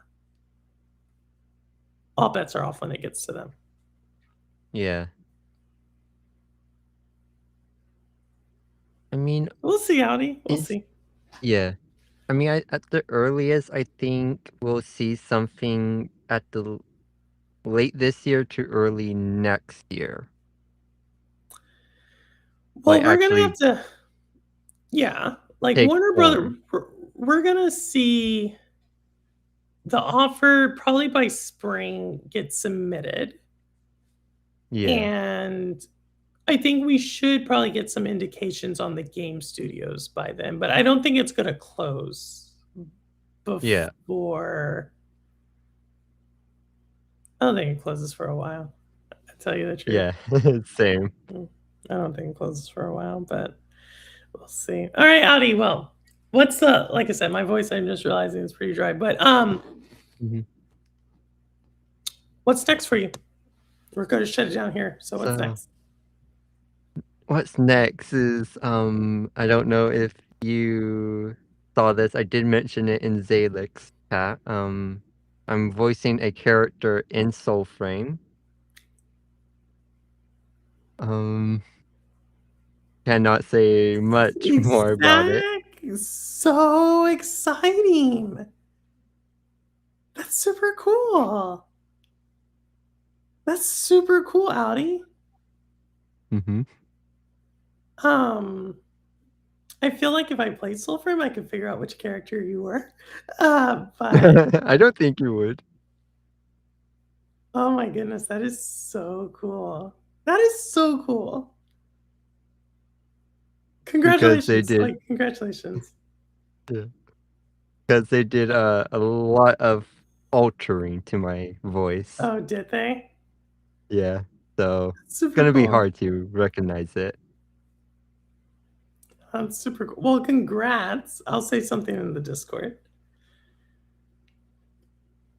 So I did not hear that on Zalix stream, and if it is in the Discord, Mhm. I haven't seen it. But no, super congrats on that. Okay, so you're doing that. Also, when are you streaming next, and what are you streaming? I am gonna be streaming tomorrow. I am probably gonna be playing either Hightail, since I did just get accepted into their partner program. Congrats on that. Jeez, Audi, you're killing it. Well, they're basically accepting anybody with like making content or modding the game. Still, congrats. So yeah, thank you. That or Epic Mickey, because me seeing that one game that Made you want to reminded play me of that it. one. Yeah, And you'll be brought that streaming tomorrow? nostalgia. You'll stream tomorrow? Yeah, I will. Okay. I'll Probably try to stop by. around what time tomorrow? I would want to say 7 ET. AM or PM? AM. I may not be around tomorrow. Well, I may be on it's the gonna train. be Let's about a see. 5-hour stream, so Okay, then I may be able to catch you. Okay. All right. Well, y'all, you can catch Audi on Twitch. As for me, my basement is still not actually hasn't even been worked on. But I'll be here next week and hopefully we can get some interviews going. Thank you so much to Audi. Thank you also to Crazy Louie, even though he's a little crazy. And if there's ever a topic you want me to cover, feel free to put in the Discord. I will do research as seen by the Sims here today. But yeah, that's all I have. My voice is slowly getting better, but it's still not quite there. And but with that, any last words, Audi, before I do my famous saying? one more question. What books have you been reading? What books have I been reading? I've been reading James. James. Okay. I read James. It's right here. Or where was it? It's over there. I read James.